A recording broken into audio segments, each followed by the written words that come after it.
Hey folks, welcome to the DarkHorse podcast live stream. Apologies to those who were watching live earlier. We had some technical issues. We believe they are fixed. So, without further ado, we are going to get on with Livestream 150, not Prime, multiple different ways. I am Dr. Bret Weinstein. This is Dr. Heather Hying, and we've got quite a set of things to talk to you about. Yeah, there are some indications that it's the end of everything. As we know it. As we know it, and a lot of us don't feel fine. No, not perfectly fine. Not at all. So unfortunately, after technical problems last week prevented us from doing a Q&A, the technical problems this week have pushed us so far back that we're not going to be able to do one this week either. We are going to actually do 4 different streams next week. So we are going to have a live stream in the normal time, number 151. We're going to follow up with a Q&A, which will have potentially triple the number of questions. We never get to all the questions, but we'll get to as many as possible, beginning as always with questions that have been voted on from the Discord server that week. On Sunday of next week, this is again the Saturday after Thanksgiving and the Sunday after Thanksgiving, we are going to do a live stream, a special holiday gift edition at 9:45 a.m. Pacific on the Sunday after American Thanksgiving for just an hour, talking about some of the products that we like without any sponsors. And then we're going to follow that with our private Q&A that's only for patrons at my Patreon, for which the question asking period is open right now. So if you're interested in being part of that Q&A, go over to my Patreon and join it. And if you're interested in asking questions on it, that question asking period is open right now. We really have a lot of fun with those. They are small enough that we're able to watch the chat, interact with the chat, pick up some questions from the chat, and they're great. So we've got what we think. We're going to cover some important stuff here today, but we're just going to do the one stream, and next week you get as much of us as you can handle, probably more of us than even we can handle, but 4 different streams. It's an entire watershed of streams. Oh, wow. Okay. Right? Yeah, kind of. Yeah. Sort of. It'll be a close enough series of stream moments, watershed. Yeah, I don't even know how to do it. I can't. Yeah. I don't know. Something extreme. Don't know. But it's going to happen. Yeah. 4 different streams, if that's what you're looking for. Exactly. We are on YouTube and Odyssey. The chat is live on Odyssey right now, and of course, we will be. You can be watching it or listening to it just about anywhere that you might watch or listen to such things. In Natural Selections this week, my Substack, I wrote about Portland, Oregon, the city that we called home for 4 years, that we moved away from 2 months ago, and that I visited again last week, 2 weeks ago, week and a half ago. I was there for the election and wrote about some of what I saw there. I called it a love story, a love letter, and an intervention. So I encourage you to go there. Also, we have, as we've mentioned the last few weeks, a fantastic new store. We are working now with a couple out of the middle of the United States who both run the store and are also have the print shop. So all of the work that is coming, all of the products that are coming out of our new store, which is at darkhorsestore.org, is being printed on site by them. Do you have something to show us here, Zach? Yeah. Just a second. Cool. So we have nothing new this week, but we've got a couple of new products in the last couple of weeks. We have the Do Not Affirm, Do Not Comply merchandise, and also we have this, Lie to a Tyrant, where you've got some people appearing to acquiesce to a tyrant, but doing everything they can to actually not comply. And this is necessary in these times. So we've got this wonderful artwork on a hoodie, on a shirt or two, and we encourage you to go there to darkhorsestore.org if you are interested in such things. We are, of course, supported by our audience. We are not supported by YouTube, even though they put ads on our stuff. They demonetized us. So any money that they're making from us, we are not getting any of that. We, of course, have Patreons, which we encourage you to join. And we also have a Discord, which is available at our Patreons, which has a wonderful community associated with it. They have honest and conversations. That's not a thing. Yes, no. No. They have honest conversations about difficult topics. They have book clubs, they have karaoke, they have virtual happy hours, and it's pretty great. And they're happy virtual hours. I'm pretty sure, right? Well, I think they're real hours. The happiness is real. But the hours are also real. Okay. Yeah, it's the taken. happy hour that's virtual. It's not the happy or the hour that's virtual. It's the happy hour, which is some emergent property involving drinks that are lower priced and certain food on account of them items- being virtual. Right. Yeah. They should be extremely economical at that level. Yes, I would think. Anyway, that happens on the Discord, and yeah, I don't know if they've had that discussion. Probably they're above that sort of thing. All you can virtually drink. Yes, indeed. And we also have sponsors, and this is we really do appreciate our sponsors, and we only run ads for sponsors who have products or services that we actually can vouch for, either personally or have someone very close to us who can do so. As usual, we have 3, and let's go ahead and get those going. And you, Bret, are first this week. First up, our first sponsor this week is Thesis. Thesis makes nootropics. Nootropics are nutrients found in nature or in the human body that enhance mental performance in areas such as motivation, creativity, mood, memory, and cognitive processing. They work best when combined with taking care of yourself generally, which includes eating real food, moving your body often, and getting good sleep. You're probably already using a nootropic, as one of the most commonly consumed nootropics is caffeine, but it is by far the least exciting. Effective nootropics allow people to optimize their focus, energy, and mood based on the demands of the day. For some people, nootropics can replace the pharmaceuticals that are often used to tackle problems like ADHD. Thesis is unusual in the nootropic market in taking a very personalized approach. They do not assume that what works for your brother will work for you, or that what worked for you when you were under a deadline for a dreadful project will be the same thing that will work for you when a spark of creativity is necessary for a project you've been dreaming of for years. Just as some people become alert after a cup of coffee and others can fall asleep, so too all nootropics have different effects on different people. When Thesis first started out, they blinded their customers to what blend they were taking and took careful data on how everyone responded to the various blends. Not surprisingly, different people responded differently to different Thesis blends. Now more than 2,500 customers and millions of data points later, Thesis has created a recommendation algorithm to predict which blends of nootropic will work best for any given customer. The process is simple. Go to their website, take a short quiz, and they'll send you a starter kit with 4 different blend recommendations to try over the course of a month. We've tried several blends now. We have not liked all of them, but have found several very intriguing. Creativity blend smooth things out a bit and adds a little clarity. The logic blend facilitates focus, and your results may vary. With fully personalized blends, there's likely to be a Thesis that is right for you. To get your own customized Thesis starter kit, go online to takethesis.com/darkhorse. Take the quiz and use the code DARKHORSE at checkout for 10% off your first box. Our second sponsor this week is Moink. That's Moo plus Oink, M-O-I-N-K. An 8th-generation farmer founded Moink and is working hard to help save the family farm and get its customers access to the highest quality meat on Earth. Did you know that 97% of the chickens served in the U.S. are dipped in chlorine? Well, family farms don't tend to do that, and certainly the meat that you get from Moink doesn't do that. Moink delivers grass-fed and grass-finished beef and lamb, pastured pork and chicken, and wild-caught Alaskan salmon right to your door. Moink farmers farm like our grandparents did. And as a result, Moink meat tastes like it should, which is to say, delicious. Unlike the supermarket, Moink gives you total control over the quality and source of your food. You choose the meat delivered in every box, like ribeyes, chicken breasts, pork chops, salmon fillets, and more, and you can cancel anytime. We love everything about Moink. The fact that the meat is grass-fed and finished on small farms, the lovely publications that come along with it, excuse me, and of course the meat itself. Right now in our refrigerator, we have Moink bacon and ground pork and a turkey. Our Thanksgiving is going to be delicious, in large part due to Moink. Shark Tank Hoist. I've got the oi sound now from Moink.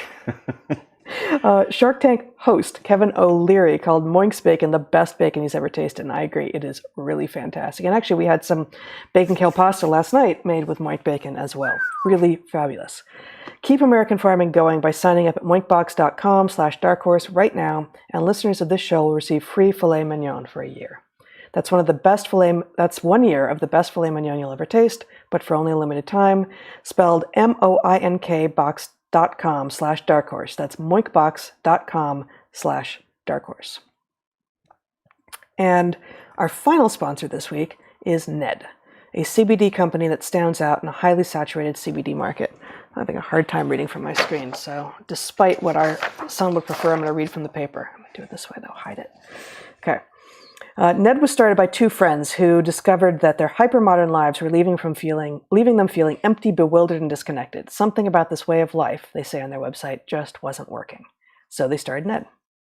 You can buy CBD products in nearly every coffee shop or grocery store, but Ned's blends stand out. I'm particularly fond of their De-Stress blend. Ned's De-Stress blend is a 1-to-1 formula of CBD and CBG made from the world's purest full-spectrum hemp and also features a botanical infusion of ashwagandha, cardamom, and cinnamon. CBG is a just can't read today, that's the problem. CBG is known as the mother of all cannabinoids because of how effective it is at combating anxiety and stress by inhibiting the reuptake of GABA, the neurotransmitter responsible for stress regulation. This combination leaves me, at least, feeling a bit easier with whatever comes my way. Many of the CBD companies out there source their hemp from industrial farms in China. Just like with low-quality alcohol, however, low-quality CBD can have undesired effects. Ned is USDA certified organic. All of Ned's full-spectrum hemp oil is extracted from USDA certified organic hemp plants grown by an independent farmer named Jonathan in Peonia, Colorado. Also, Ned shares third-party lab reports and information about who farms their products and their extraction process on their site. These products are science-backed, nature-based solutions that offer an alternative to prescription and over-the-counter drugs. They are chock full of premium CBD and a full spectrum of active cannabinoids, terpenes, flavonoids, and trichomes. Ned's full-spectrum hemp oil nourishes the body's endocannabinoid system to offer functional support for stress, sleep, inflammation, and balance. If you'd like to give Ned a try, one Dark Horse listener only. All Dark Horse listeners get 15% off Ned products with code DarkHorse. Visit helloned.com/darkhorse to get access. That's HELLONED.com/darkhorse to get 15% off. Thank you, Ned, for sponsoring the show and offering our listeners a natural remedy for some of life's most common health issues. That is our sponsors for the week. Man, the dyslexia is contagious in here Good today. Lord, yeah, that's unlike me, but there we go. Yeah, that is very unlike you. We did it, It's very like me. and yet you didn't do it. You just I did handed it right off. Oh, no, you did? You I did it too? Yeah, Oh. I covered. I'm glad it didn't show. Yeah, you know how to cover. I don't. I guess I do when it comes to reading out loud, which used to be one of my greatest fears in life. When in class they would come around and everybody would read, a paragraph, I used to not hear anything anybody else said because I had to count ahead to which paragraph I was going to have to read, and then I had to read it 3 or 4 times in order that I would not embarrass myself. And you're not alone. Like I didn't have that problem. I always enjoyed reading until now. Until today. Until today, and I didn't relish it because I didn't like being on the stage. I didn't like having the camera faced at me, but I enjoyed the reading part. But certainly when we were professors, I saw how many students really dreaded this. And you having told me that story, I could tell which of them were doing it and would tend to give them a pass so long as they could do something else that demonstrated, participation, interaction, all of this. And watching so many other professors really just say, nope, this is the thing you have to do. This is what you have to do. When already the professors themselves have chosen the kinds of tasks that work for them, and the ones that don't work for them, they aren't having the students do. And so it presumes that you want a classroom, that you are creating a classroom that is entirely like you, which of course is not in line with what we actually hope for humanity, or with what the new woke ideology would have us believe educators want either. Yeah, and it doesn't work very well in part because just by nature of selection, professors tend to be people who were good students themselves. And so to the extent that the things that make some students not so great don't look like the things that make students great, having all the professors select the same kinds of activities because it seems natural to them is just a disaster. Indeed. I got to tell you, I had forgotten this, but the worst thing is when you miscount. Right? You miscount the number of people ahead and you read the wrong paragraph 3 times, and then you suddenly discover, oh no, the person ahead of me is reading the paragraph I thought I was going to have to read. You're reading a whole new paragraph. You're thrown by the thing. It's So did the anxiety make you enumerate, or? Well, remember. I guess if you're not in a circle, if it's rows and tough, it can be tough. Yeah, it can be tough. Or somebody gets up and goes to the bathroom. Or I don't remember exactly what causes you to be one off, but it did happen more than once. And I still Not good. still feel that trauma a little I can bit. tell. Yeah. Yeah. Well, man, did some things happen this week. Really? Yeah. So you're gonna start us off, and we're gonna talk for a while about some of the bigger issues and the interconnections between them and much of what we've been talking about for 2.5 years now, really. But I do hope to end with at least a little bit on the research that I was going to talk about last week about cats, domestic cats, and their perception, yay or nay, of human language. Well, I'm really excited about this. I still have not encountered this research, so I still don't know what's coming. That's going to be awesome. But yeah, all right. So let's talk about a little of what has emerged. And I believe when we did our podcast last week, the FTX scandal had already broken, but it was still very rapidly developing, and so we didn't. You, in fact, mentioned that you wanted to talk about it on air, and we didn't get to it, and it all seemed kind of like, what is happening? Yeah, what is it? And there's a lot of what is it still going on, Sure. and in fact, that's part of the motivation for what I had planned for us to do. So the way it's going to work is this: I want to draw a kind of picture. I want to connect some dots that I think deserve to be connected and basically advance a model for where we are and what these things have to do with each other. And I'm not saying that this model is true, and undoubtedly there are places where it will be wrong or at least imprecise. But the question is the overall model more predictive of events going forward than viewing all of the pieces in isolation, right? That, in some sense, a number of things which we won't talk about this week, maybe we will get back to them next week, have me considering the question of how it is that most people go about thinking and reaching conclusions. And there are a lot of cases in which I'm watching people that I care about or have cared about who have reached what I consider to be utterly absurd conclusions about things. And anyway, thinking about how that happens is fascinating. So in any case, one key thing is, and that is increasingly one of the themes that we talk about here is how did people end up in such different places, and how do we reconcile with them? There is that, and there is also the question, which I think is in some sense it's not a native question to us, because the answer is something that has emerged in everything we've done, but question of, well, how are you going to figure out what's true in a chaotic environment in which the facts themselves are being hotly debated and are not agreed upon, where the authorities themselves are alleged to be compromised, for example? How are you to figure out what's going on? Well, one thing that is certainly true is if somebody's got a model that's predictive, then that's a decent model. And if it's more predictive than some other model, I don't care what credentials went into that other model, or which three-letter agency is backing it, and whether in theory we should be trusting those authorities. The answer is, if it's not predictive, it's not predictive. And so anyway, the point is, we're going to talk about a model. If it's not predictive, it's not predictive. But as you and we have also talked about here before, if you have no history of making predictions that are borne out by what turns out to unfold, then you also shouldn't be someone in whom people are putting a lot of their trust. Right. What you do when your predictions are right, what you do when they're wrong, what happens to your model as new information arises, these things are all critical. And so anyway, maybe next week we can talk a little bit about some of the lessons of the present, which I think are instructive and kind of profound. But for today, what we're going to do is we're going to look at a model that connects up certain things that, in some sense, if you look at the news, and I don't even know what that means anymore. I don't know where it is that we're supposed to go to find out what the news is. Elon is making the argument that Twitter, in fact, is a better source, and what kind of source is it even? It's like an endless room full of people talking about things, and you can listen in, and of course, most of what's said in any crowded room is probably of no consequence at best.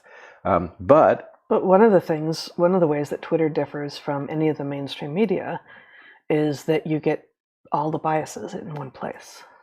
that you can receive. You can not only get some piece that's been written by someone with some slant, but you can also get takes on it from the left, from the right, from all over the place. But you can also get all the pieces that are written on some particular topic. Someone somewhere on Twitter is going to have posted that. And that means that it becomes more of a clearinghouse of news than anything from CNN to, frankly, I don't know that Fox is as far. I'm not even sure which one I'm doing here. I think CNN is more ideological than Fox in almost every regard at this point. I can't speak to Fox generally. I can say that there are certain places on Fox where one does tend to hear a perspective, which frankly doesn't strike me as left or right. It strikes me as it runs counter to the official narrative.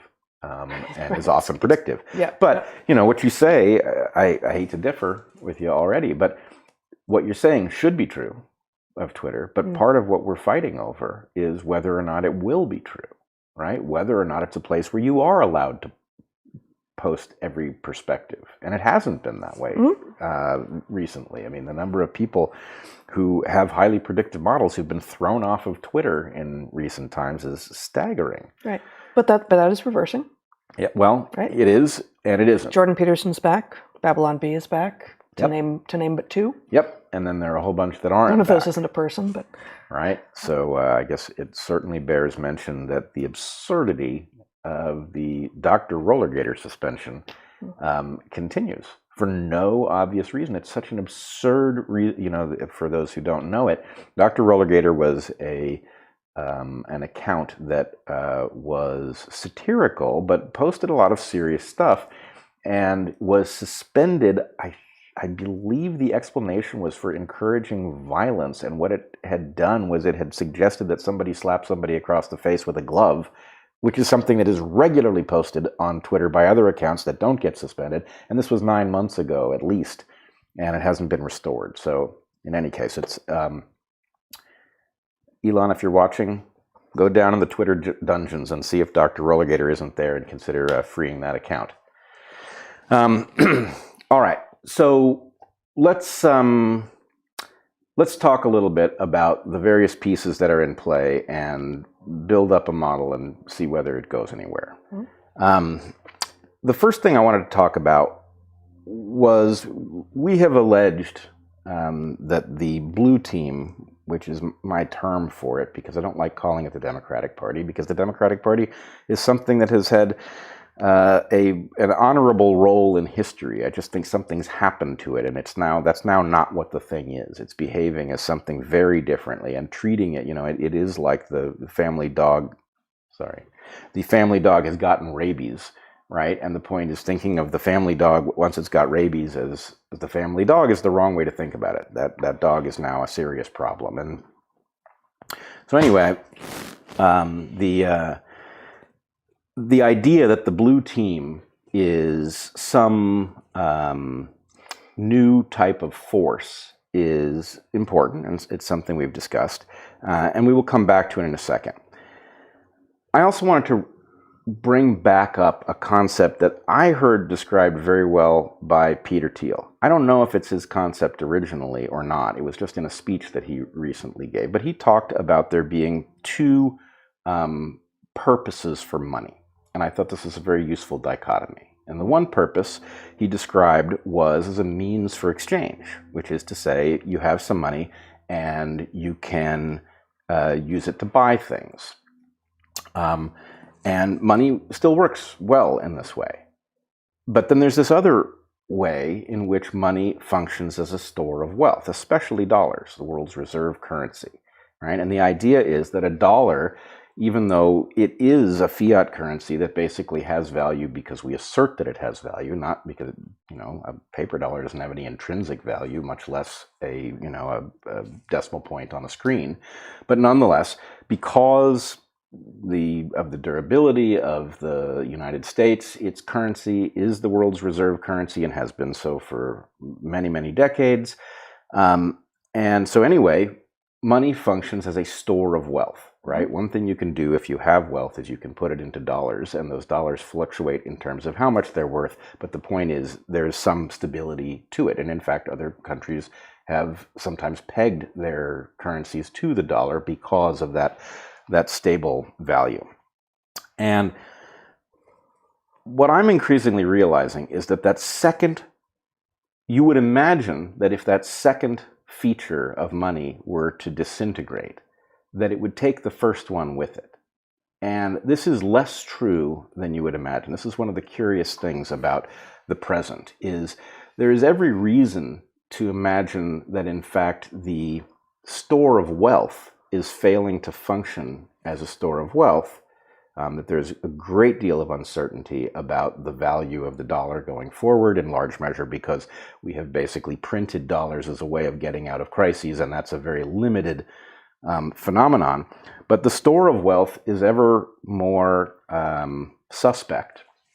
And yet we're still using this object as a means of exchange, in part because something like crypto never figured out how to be easy to use, right? Crypto was so hard to pay anybody with crypto that crypto worked as a store of wealth, but not as an exchange.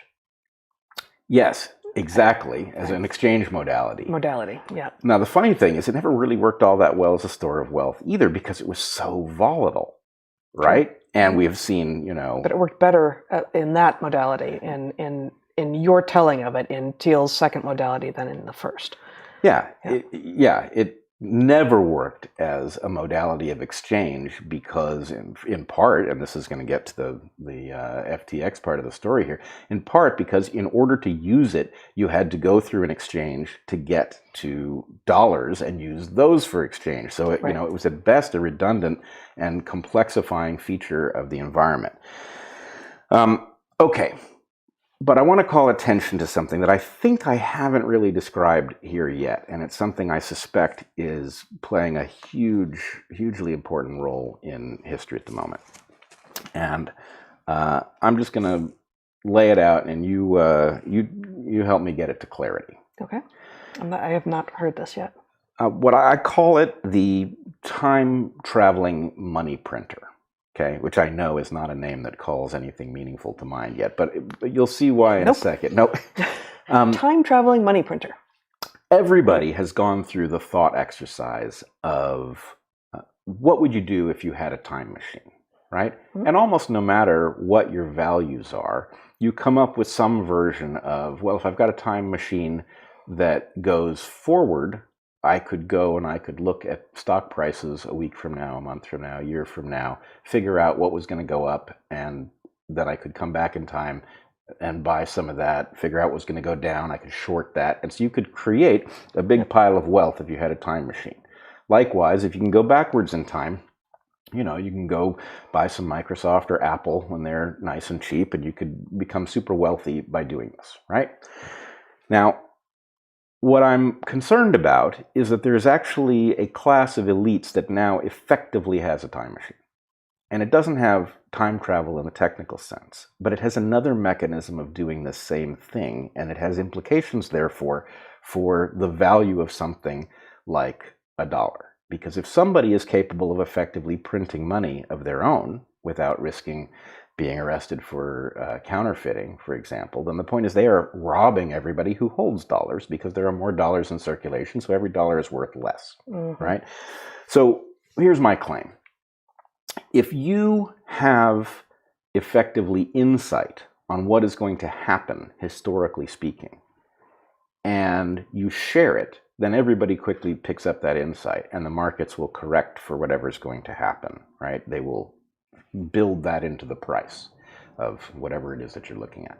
If, on the other hand, you have information about what's going to happen historically and others don't have it, then you uniquely can position yourselves for the change that is coming, create huge piles of wealth based on what is effectively inside information, and thereby rob everybody else who is using this place to store their own wealth. Mm-hmm. And so let's take one example that I think has become somewhat obvious. There is strong evidence that COVID was circulating long before we in the public became aware of it. We became aware of it effectively at the new year of 2020.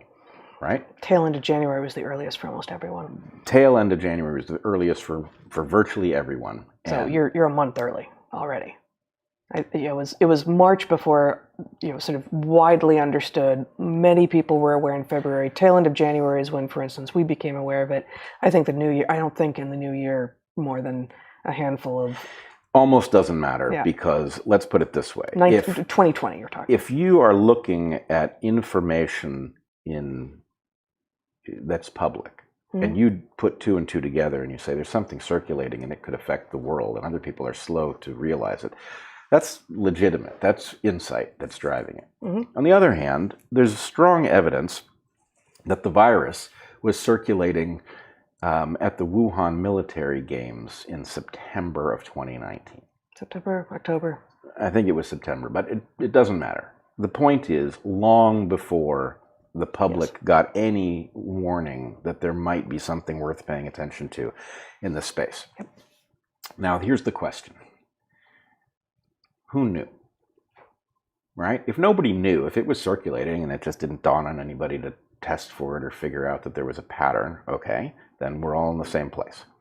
If, on the other hand, certain people knew what was coming, and instead of sharing that information publicly, what they did was position themselves so that predictable things would cause them to become wealthy. You can short stocks for, let's say, cruise ships, which are going to take a terrible hit, right? I don't know. You could see some things that would obviously be elevated. Yeah.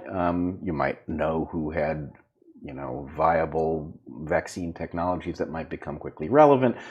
Who's to say? But the point is, if you had inside information in September, October of 2019 that there was a great contagious disease that was going to spread as a pandemic, you might well be in a wonderful position to effectively print money.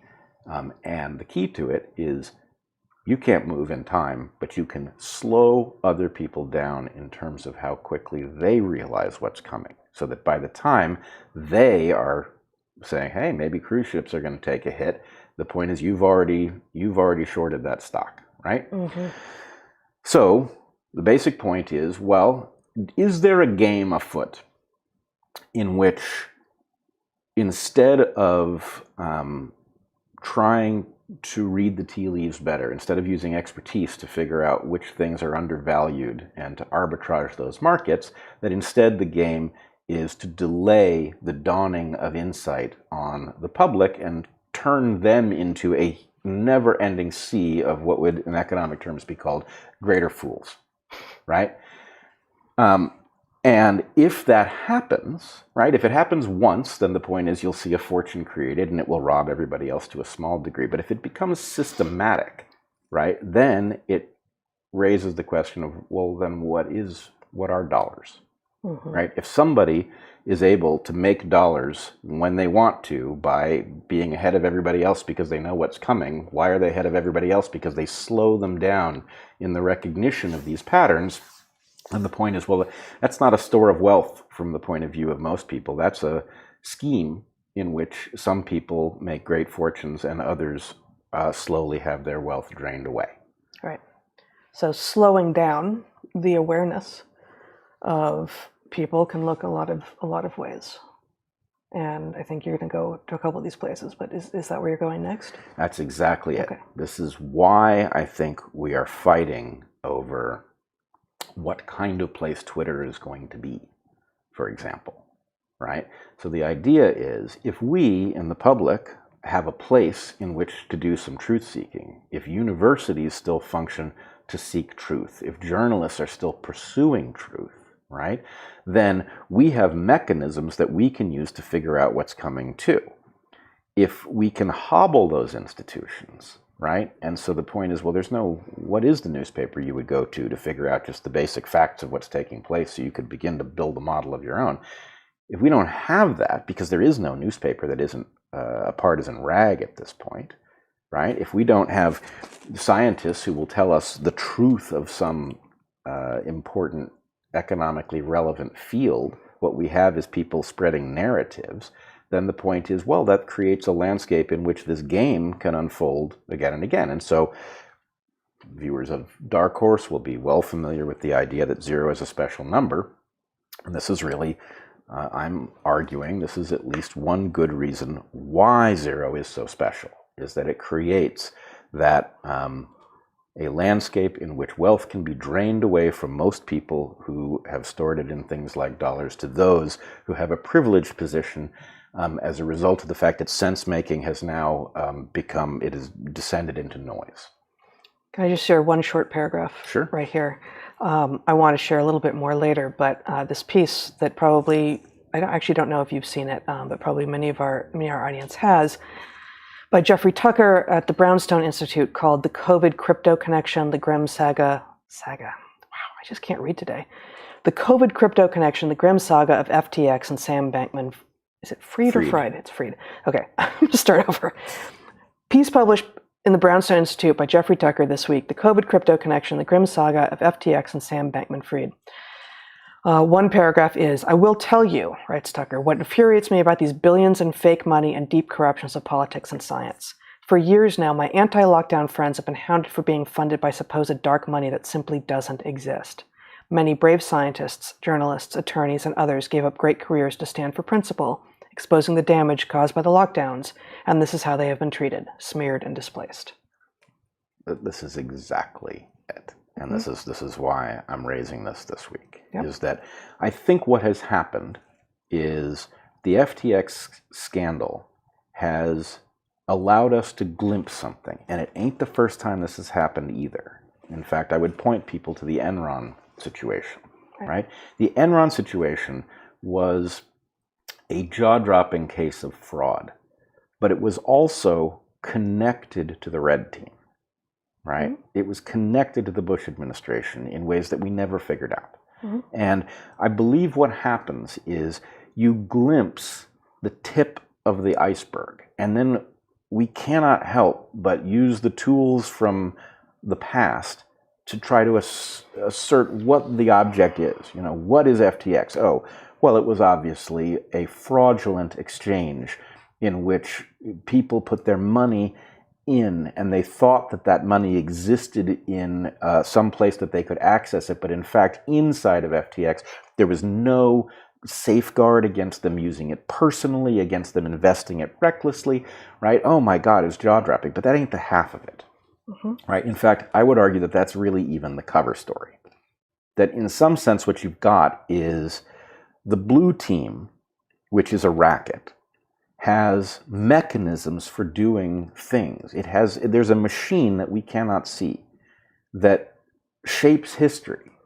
And that machine has mechanisms for shunting large amounts of money into places, right? And if we say, oh, that's money laundering. No, it includes money laundering. But the point is, this is really the shaping of history. It is not in any way an accident, in my opinion, that the FTX scandal seems to touch Ukraine and energy policy, where there is now a war raging, where the Bidens have perverse incentives, where the information that was unearthed about Hunter Biden's laptop was silenced prior to an election, including the censoring of the New York Post, right? In other words, there is some engine that knows where its bread is buttered, and it is capable of making things happen, right? It is capable of slowing down the dawning of information about Hunter Biden's laptop so it does not play a decisive role in the waning days of the 2020 election campaign, for example. Right? I still don't think we understand why Ukraine shows up as a place that Hunter Biden was making a fortune that made no sense, where his internal emails suggest that Joe Biden is involved, and there is now a war raging, and we have, the president of Ukraine is a hero, but if you scratch the veneer, you discover that's not what's going on there. There's some story that involves Ukraine and energy and the Bidens, which we don't know, that involves the blue team and its ability to shape history, so we'll think it's one thing even though it's something else. There is. I agree with you. I don't know that anything is yet revealed on this front. So I feel like it is a stronger position, and it makes more sense to back up and to actually say what is this? What are we talking about? I don't feel like I don't think you actually said like what is this? What is a Sam Bankman-Fried and what is FTX? So like can we back way up and say that, and then talk about the thing that we really do know in this case, which yes, not only do we know more about it because it's something that we talked about and that actually we got tentacled by this thing directly, and so yes, we do know more about it, but that's not what we're talking about. It's because it's actually clear. There is a connection between the denigration of ivermectin, yes, I said it here on YouTube, as a possible treatment and prophylaxis for COVID, and FTX and Team Blue. Right. Whereas the Ukraine 100 minutes laptop, probably, actually, right? Like, I think, yeah, but we don't know, and that hasn't come out yet. Whereas the funding by FTX of anti-ivermectin research is now known. It's laid bare. We have to, so I agree with you. We don't know what Ukraine is doing in the story. We don't understand that. What is FTX? There is an official description of what FTX is. Let's go there. So the official description is that it was a crypto exchange. And those who have used crypto know that effectively you have to, if you want some crypto, right, how do you get some? Well, you have to take dollars and you have to make it into crypto somehow, right? So you have this electronic wallet and you have to get some crypto into it. You have to buy crypto. And the way you do that is you use an exchange. Now the problem, and this has been clear for those involved in crypto for quite some time, the problem is it isn't obvious what you are getting when you go to a crypto exchange like Coinbase or like FTX and you use your credit card or you make a bank transfer that gets you some crypto. Do you own particular units of crypto, or is this an IOU where you have put money into this thing, and as long as it remains solvent, you can take that money out, but that it is vulnerable because there are no particular tokens or fractions of tokens that in fact are yours? It's like the distinction between having a gold bar in your hand and having an IOU for a gold bar, paper metals versus actual metals. Right. And so the problem is that in order to use crypto and in order to get crypto and in order to trade crypto, the exchanges were the best way to do this. But the security of that apparatus was, we now know, effectively non-existent, right? Because that money seems to have evaporated out of FTX and was spent in all kinds of crazy ways, including a personal loan to Sam Bankman-Fried for $1 billion, things that make no sense. Sometimes you need some cash. That's true. But so that's the official story of what this is. This is an exchange that went bad, that was badly managed. Yeah. But and Enron is exactly the right analogy. Well, Enron is an interesting case because there is one fundamental difference between Enron and what we see at FTX. What's that? Enron existed. It was a company. It did things. And then it became a fraud. Okay. It liquidated its business and it went into fraud full time. Yeah. But the point is it had been a business. And one of the things that is truly... wasn't there, am I misremembering, wasn't there like, they had either a whole building or a bunch of floors on a building, and there was like one floor that was where all the fraudulent stuff was taking place, and like you don't go there if you don't want to see, or was that a different story? No, it's I think you have the story not quite exactly right, but so there was. But the point is that there was real work going on. There had been. Right. And then increasingly the returns on real work were just so small compared to the fraud that the fraud took over Enron, right? And in fact, Enron started perfecting fraud, and it used techniques where effectively it learned that if you told people under your employ, bring me a profit, and I don't care how you do it. If you bring me a profit, I'll make you rich. If you fail, I'll fire you. And so people are innovating all kinds of ways to make a paper profit that isn't a real profit. And the point is they get rewarded because, in fact, the higher ups don't want their fingerprints on it, but what they want is a company that looks like it has a tremendous value because, of course, that can be turned into real wealth in markets, etc. So Enron was a business that became a fraud. FTX appears to have been, these weren't serious people.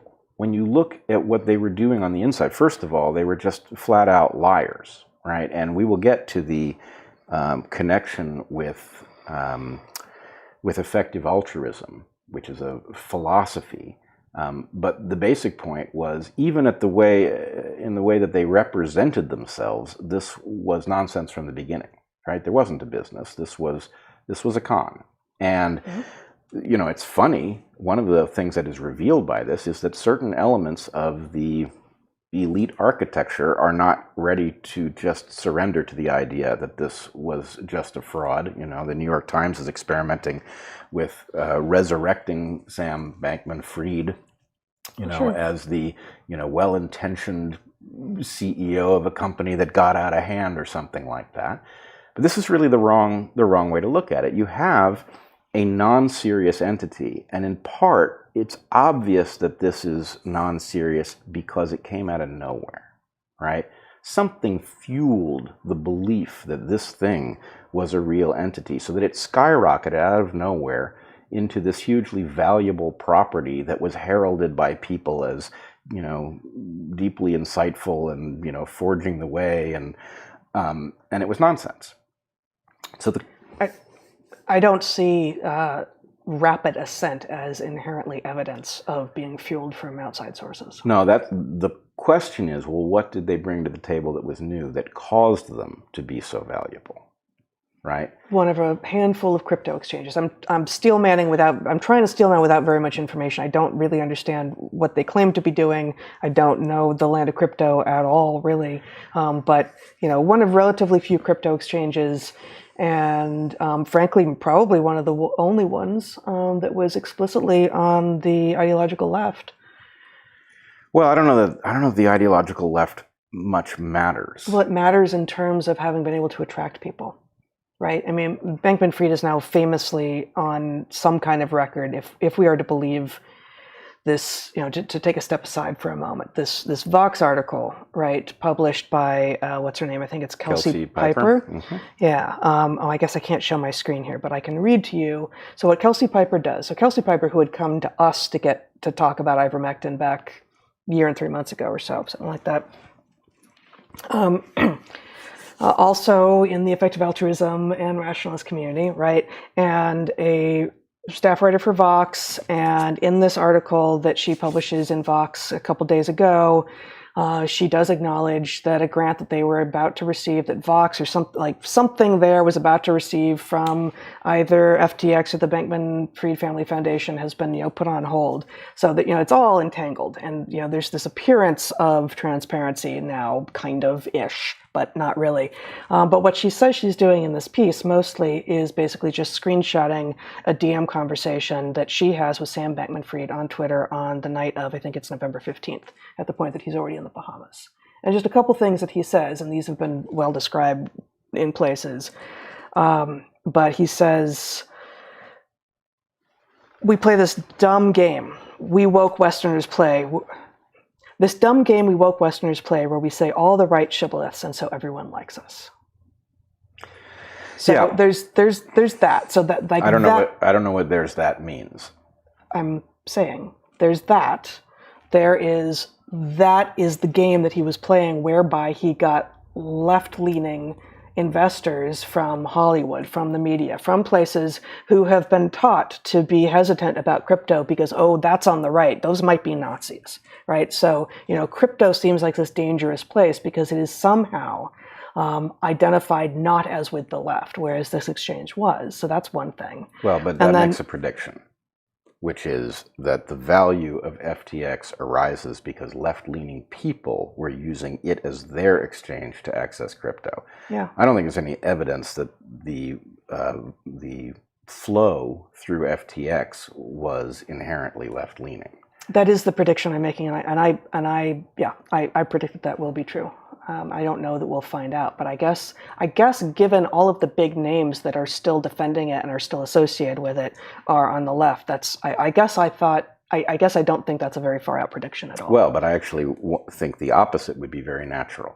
If this thing was effectively conning people who were left-leaning so that they would use it instead of, for example, Coinbase, then you would imagine that the left would be utterly irate at having been taken for a ride by a clear fraud, somebody who in his public persona was, despite being a billionaire many times over, still driving a Toyota Corolla because he didn't really care for the finer things in life, while at the same time he was, hanging out in the Bahamas in a, $40 million estate, effectively mocking those who believed that he was actually frugal. But it's one more of these. What's on the outside of the package is not what's on the inside. And over and over again, the woke left just takes it hook, line, and sinker. Just says, okay, if I'm in a little bit, I'm in all the way. I'm gonna keep on down that line. Let me just share the other screenshot from this piece that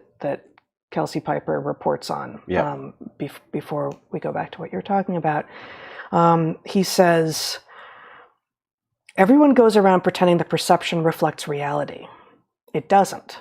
So that's his dismissal of the postmodernism that all of his stuff seems to embrace because he's in that ideological court. And then he says, some of this decade's greatest heroes will never be known, and some of its most beloved people are basically shams. So it's possible this isn't what it seems at all, but no one is claiming the guy is dumb. And why he would have this conversation with someone from Vox, as his entire empire is failing, I don't know. But that sounds like an admission of recognition of guilt to me. Yeah, it's too dumb to be believed. I mean, the guy is in so much trouble that the idea that he is going to speak off the cuff to a reporter and it's just going to turn out to emerge in public. I don't believe Kelsey, and I don't believe him. I think that this is an attempt to curry some kind of sympathy. There was going to be absolutely no way to pretend that he had not been, hypocritical with respect to his values. But in some, so I think that this is a false flag of some sort. It's a false portrayal of what's actually going on. And our interaction with Kelsey Piper and the way she dealt with ivermectin and what we know about how she's interacted with people we know well over the same topic, I don't trust this at all. I think we're supposed to believe that conversation took place and he was careless and she's a little bit ruthless and this is the internal dialogue, but I think it's bull. But we also know, so your hypothesis and your prediction is that this thing was fueled by the fact that it sounded like it had the right values and therefore became valuable because those people with wealth who held those values were investing the hypothesis is there are a lot of people with wealth on the left who wanted to invest in crypto, but they couldn't bring themselves to because it seemed a little creepy, or icky, or right-leaning or something, and that FTX arrived being all vegan or something, and they went there. But we also see little glimpses of circularities inside the funding of FTX, where VCs who have invested in FTX are then invested in by FTX. So the point is something is using this engine. It is sanitizing it. It is infusing it with cash. And that I don't know that may be true, but that seems unrelated to the first point. Well, my point is, I think it is a mistake to view this as, an organically ascendant property that brought something to the table that was so valuable that it suddenly was this, billion-dollar player. Oh, I don't think that's true. I don't think that my hypothesis requires that is therefore how FTX became the powerhouse that it was. I think that to the degree that it had a lot of investors, a lot of people who were buying on that exchange, that the vast majority of the people who were buying in FTX were woke lefty. So you're talking about people who are using it. Yeah. And then there's this other question about why investors bought anything about it, because its internal structure didn't make any sense. It was incredibly baroque. They had a org chart that was insane, in spite of the fact that it was a very new entity. We see, as you know, I'm a fan of org charts. Yeah, is that we have seen it, yes, and it's I have not. baroque. But then there's no board of directors and any of the checks that you would expect to be ensuring that the thing was properly run on the inside. And then, you look at FTX and its partner, Alameda, and you've got it's almost a literally incestuous group of people who do not speak like they know what they're talking about. So the point is, it has the sense, it is very much like Enron's phony trading floor. Right. And and that's I think that's it. And I think believe or don't believe the conversation that Kelsey Piper reports with Sam Bankman-Fried after midnight from the Bahamas a few days ago. But there is in there, true or not, a sort of she's like, didn't you say that that FTX never did X? And he's like, yeah, technically that's true because it immediately went to Alameda and Alameda did X. And I may have that backwards. Maybe I said Alameda never did, and that was FTX. Like, I don't remember which way it goes. I don't know all of the machinations here, but it was that sort of like, yes, well, strictly speaking, literally speaking, what I said was true because I knew that no one could ask me the question that they wanted me to answer. That's it, right? Like, I can speak truth and my conscience is clear if I think that the only thing that I need for a clear conscience is, did I in fact ask the literal question did I answer the literal question they asked, given that I created an entire thing behind me that no one can guess at, and therefore no one can ask me the right questions about it? Yeah, and until now. Let's put it this way: that's a game that always gets played. You have to ask exactly the right question, or nobody will make even the most basic inference about what you're really trying to ask and give you an answer that actually makes any sense. Yeah. But let's actually get to the ivermectin stuff, because I think this is the place where we've seen the clearest glimpse so far of what this really was. And let's be careful about what we actually know. Okay, so the interesting fact is that the Together trial, which was heralded, this trial was heralded as the largest randomized controlled trial of the effectiveness of ivermectin against COVID ever at the time it was released. It was released in a bizarre way, where we were given the result, the supposed negation of the utility of ivermectin, 6 months before the paper ever emerged. So we were shown effectively a slide from a talk that claimed that they had tested ivermectin and it didn't work, and the largest randomized controlled trial, which we are told erroneously is the gold standard of evidence, but nonetheless we were told this, and then we had to wait 6 months to see the paper.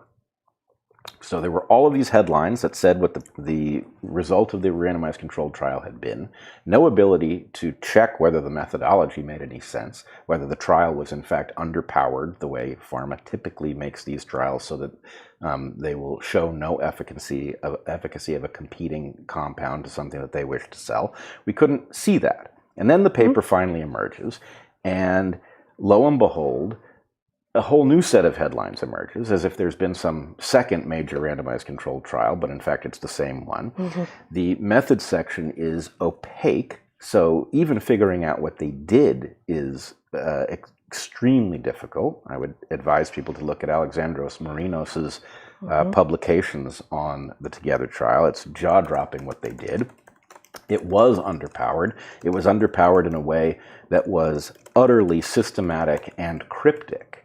In other words, they had a cutoff, among other things. They had a cutoff for weight, and so that they increased the dosage with weight, which makes sense, and then they had a cutoff at which they stopped increasing it. So they didn't have a cutoff for weight of the participants. The participants could be as obese as they needed to be, but the dosage stopped increasing at some weight of the participants in the trial. Right, and so because COVID is serious proportionally to weight, the idea of underdosing people, as they get, if you cap the dosage at a per kilogram level, and then as people add kilograms, you stop increasing the dosage, you are systematically underdosing people. The heavier they are, the more underdosed they are. That is exactly a cryptic way to say, oh, the dose was high, it was X per kilogram. The obese people are more likely to have been badly affected by COVID in the first place. The obese people have been underdosed for the possible treatment, and so they are least likely to be positively affected by the treatment. Also being, the people most likely to have a bad outcome from COVID. Right. So this was not the only way in which the trial was underpowered, but it's one of them. Also, I should point out that the trial promised to release their data and still has not done so. But in any case, you've got this trial. It's hard to follow the science under these circumstances. Yeah, you can follow the headline is about all you can do. Okay. But in any case, you have this trial, appallingly run, that FTX shows up as a... Actually, Zach, can you show my tweet on this? Yeah, the one you sent me. Yep. So Zach is going to show a tweet in which I've compiled a few screenshots of relevant items here. So can you... You want me to zoom in? Yeah, zoom in on that first one. Well, so the first screenshot that Zach is going to try to zoom in on here is a screenshot on the Together Trials website in which they reveal FTX as a funder. So this is actually the second one. Can we go right? Yep. Yeah. So go back. So Twitter is not working very well. Yep. Oh, there you go. There we go. So here it is, funded by FTX. Now let's be very clear. And do we have a date on that? Can you read it, Bret? Zach? No date. No date. Okay. The FTX funding of the Together trial arrives late, after the ivermectin arm. Now that does not, this is going to come back. It's interesting. Okay, so the funding of the Together trial by FTX is after the ivermectin arm. After it's completed? Yep. Now, go to the next screenshot. The one I just showed. Yeah. Yeah. Something's not working here, by the way. Okay. Here you can see this is a news release from May 16th, 2022. The FTX Foundation supports the global expansion of the Trial of the Year award-winning Together trial. So the Together trial won something called the Trial of the Year from the FTX Foundation and was awarded $18 million in funding and purchase commitments. Now, it is not 100% obvious what is going on here. But $18 million is a huge amount of money in the realm Can you just put that back up for a second, Zach? So I haven't seen this before, and I was just reading. Sorry. Yeah.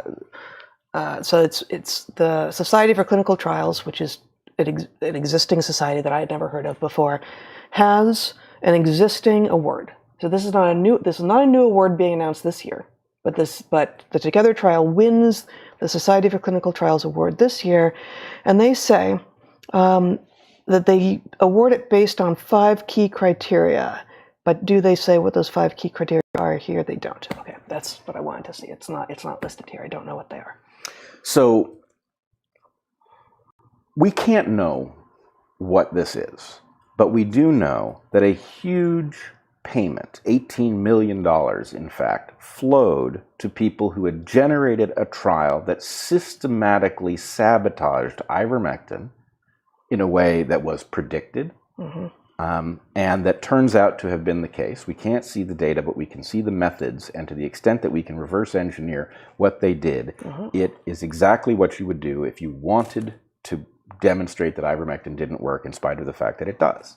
Okay, so the question is, what role is this playing? Well, the blue team clearly has doubled down 100 times on the idea that ivermectin and hydroxychloroquine do not work for COVID. They have doubled down on the idea that the right way to address COVID is with the so-called COVID vaccinations. And so what you have is a cabal advancing a story about what does and doesn't work. That story is being sanitized and supported by garbage scientific work that is then rewarded at an extraordinary level by exactly this fraudulent entity that we have just discovered has been doing the bidding of the blue team and of the effective altruism movement. And at the point that Vox pretends to appear to be waking up to some of what it has been complicit in.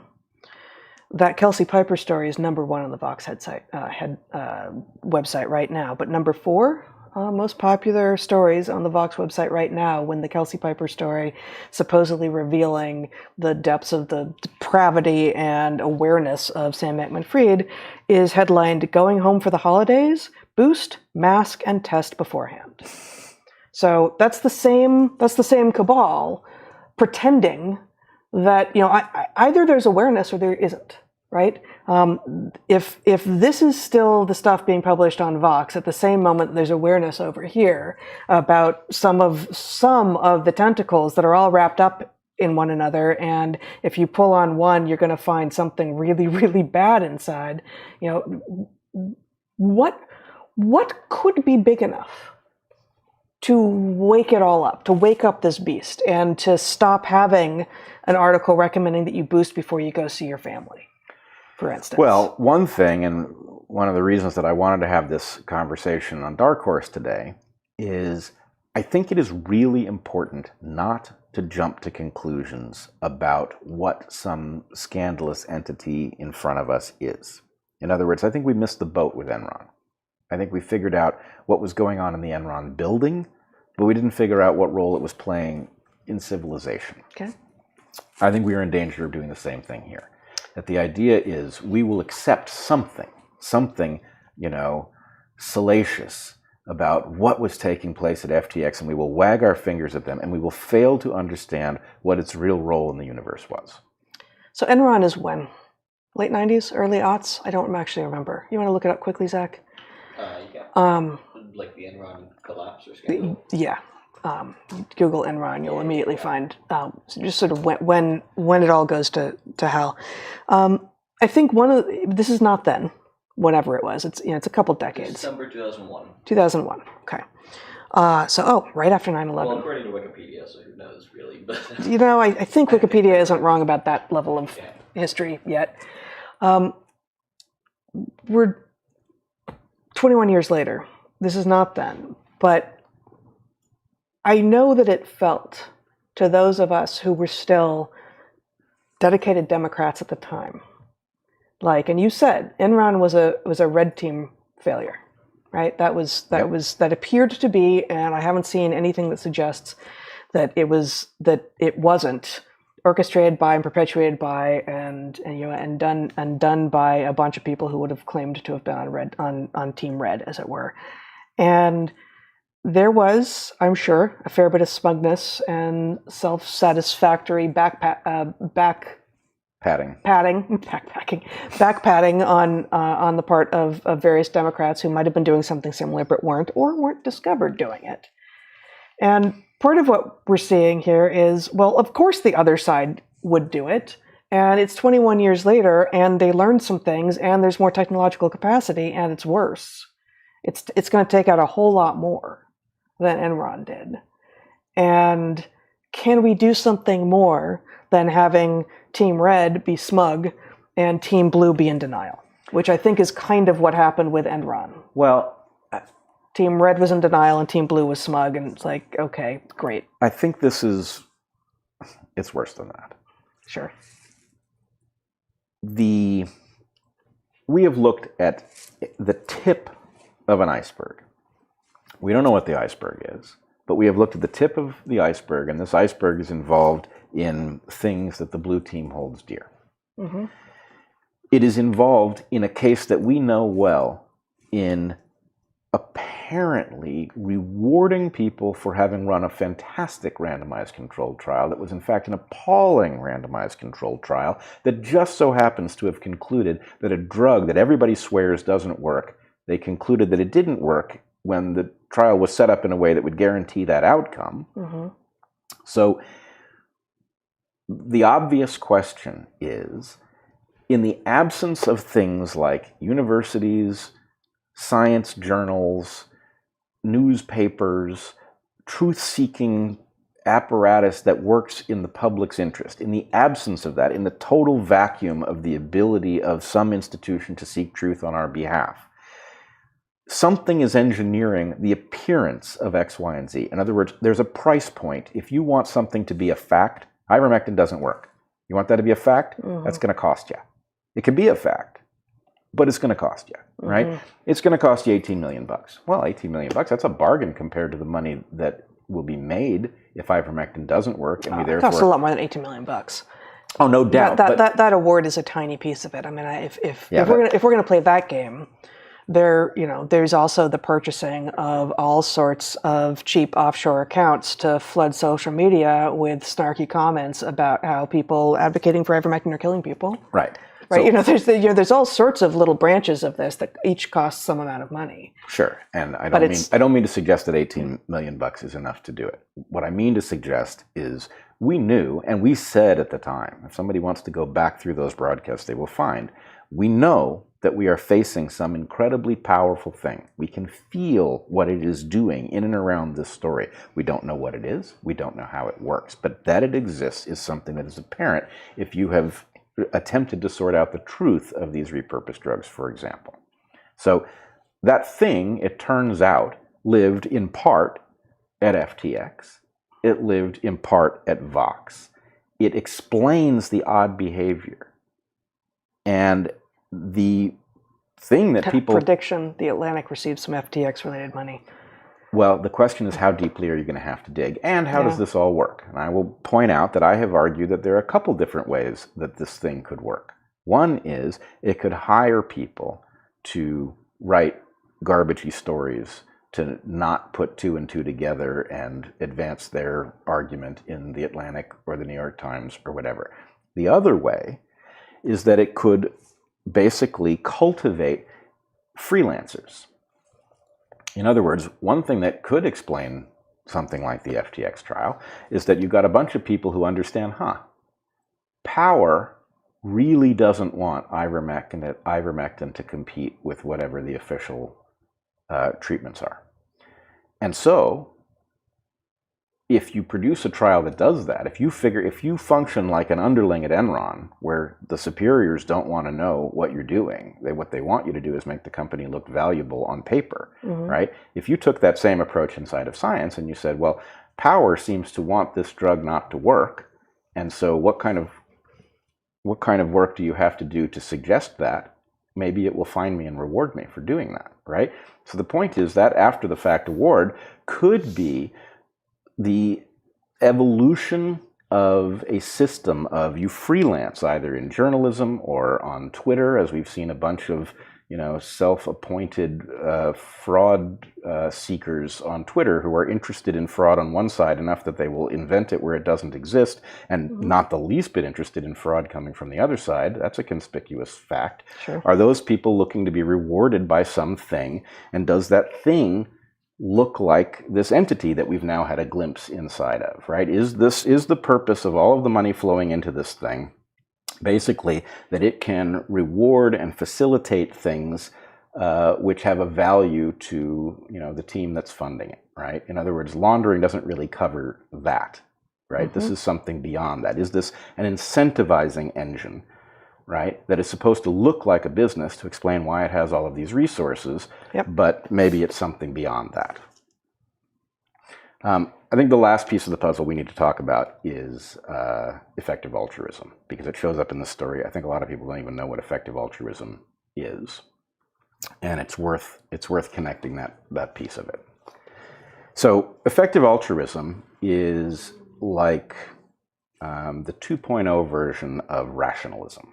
Right, so rationalism was a school of thought that I thought had some promise to it. I never loved it because there's a way in which it,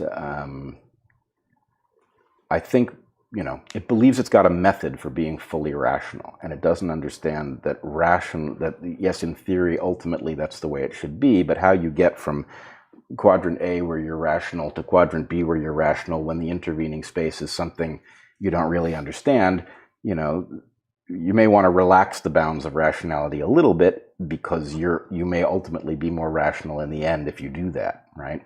Yeah, it assumes too much stasis in both initial conditions and what can evolve in the interim. Yeah. That said, it did some things really right? It focused on a Bayesian understanding of complex systems, which is laudable.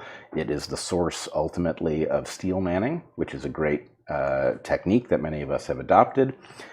So anyway, rationalism, there's good and bad, but it was largely good. But at the point that it morphs into effective altruism, wow, is there a bunch to say about what's wrong with that idea. Now, there's one thing right with it, I will argue, which is that what we as evolutionists know is that pure altruism does not function. It is a self-unstable strategy, right? And that is because something that behaves truly altruistically is in a wonderful position to be taken advantage of by something that is not altruistic. So the free riders drive the altruists to extinction. And to the extent that the effective altruists have a point, their point is, well, maybe we can architect around that, right? Maybe there's a way of architecting around it. However, what it effectively becomes is a nightmare of a kind that history periodically sees, right? So first, it is worth thinking a little bit about utilitarianism. Utilitarianism being the philosophy that says we should pursue that which produces the greatest good for the greatest number, which sounds extremely laudable until you start pressure testing it and you realize that there are certain things that it puts you in danger of, right? For example, slavery. What if you have a case in which enslaving people does a large amount of harm to a small number of people, but the net good is positive for the society that does the enslaving? Well, utilitarianism would defend it, but that's obviously immoral. So the point is, you don't want to embrace utilitarianism at the level of algorithm, because it will drive you into some places that we should never go. Effective altruism is even one step more dangerous, right? Because there's a recursion question, right? There's a question of over what scale are you trying to do good? And because ultimately the biggest scale and the most long-standing scale are the places where the maximum amount of good can be done, effectively it becomes an excuse for anything at a lower scale. And the correct parallel, I believe, is it's like indulgences on steroids, right? Indulgences having been the what would it be? The program of the Catholic Church that allowed wealthy people to effectively buy the right to commit a sin for money, because the amount of good that the church could do with the money was supposed to exceed the harm done by the sin, right? Now that thing resulted in the splitting up of Catholicism and the birth of Protestantism, because it was such a scourge. The idea that wealthy people should be able to buy their, the good graces of God through this mechanism is obviously an absurdity and a corruption of the church. And the point is, effective altruism has this same flavor, right? And that flavor, it is not really clear. I don't see the connection yet. What's the flavor? Let's look at Sam Bankman-Fried. Let's. Okay. Sam Bankman-Fried was a fraud who took money from people and did not treat it with the proper care that he should have, either in investors or the money of people who use the exchange. Sure. But he created an entity that was very powerful. That is arguably defensible if, what in the end, the wealth evaporated. So that's not defensible, but that could just because the claim was that the entity was going to do larger good in the world than any individuals were going to be able to do. Right. And this is one of these cases where the loophole is as big as you need it to be. Sure. Any evil at all can be ostensibly justified on the basis that it is necessary to fuel some larger good that will be done later at larger scale, right?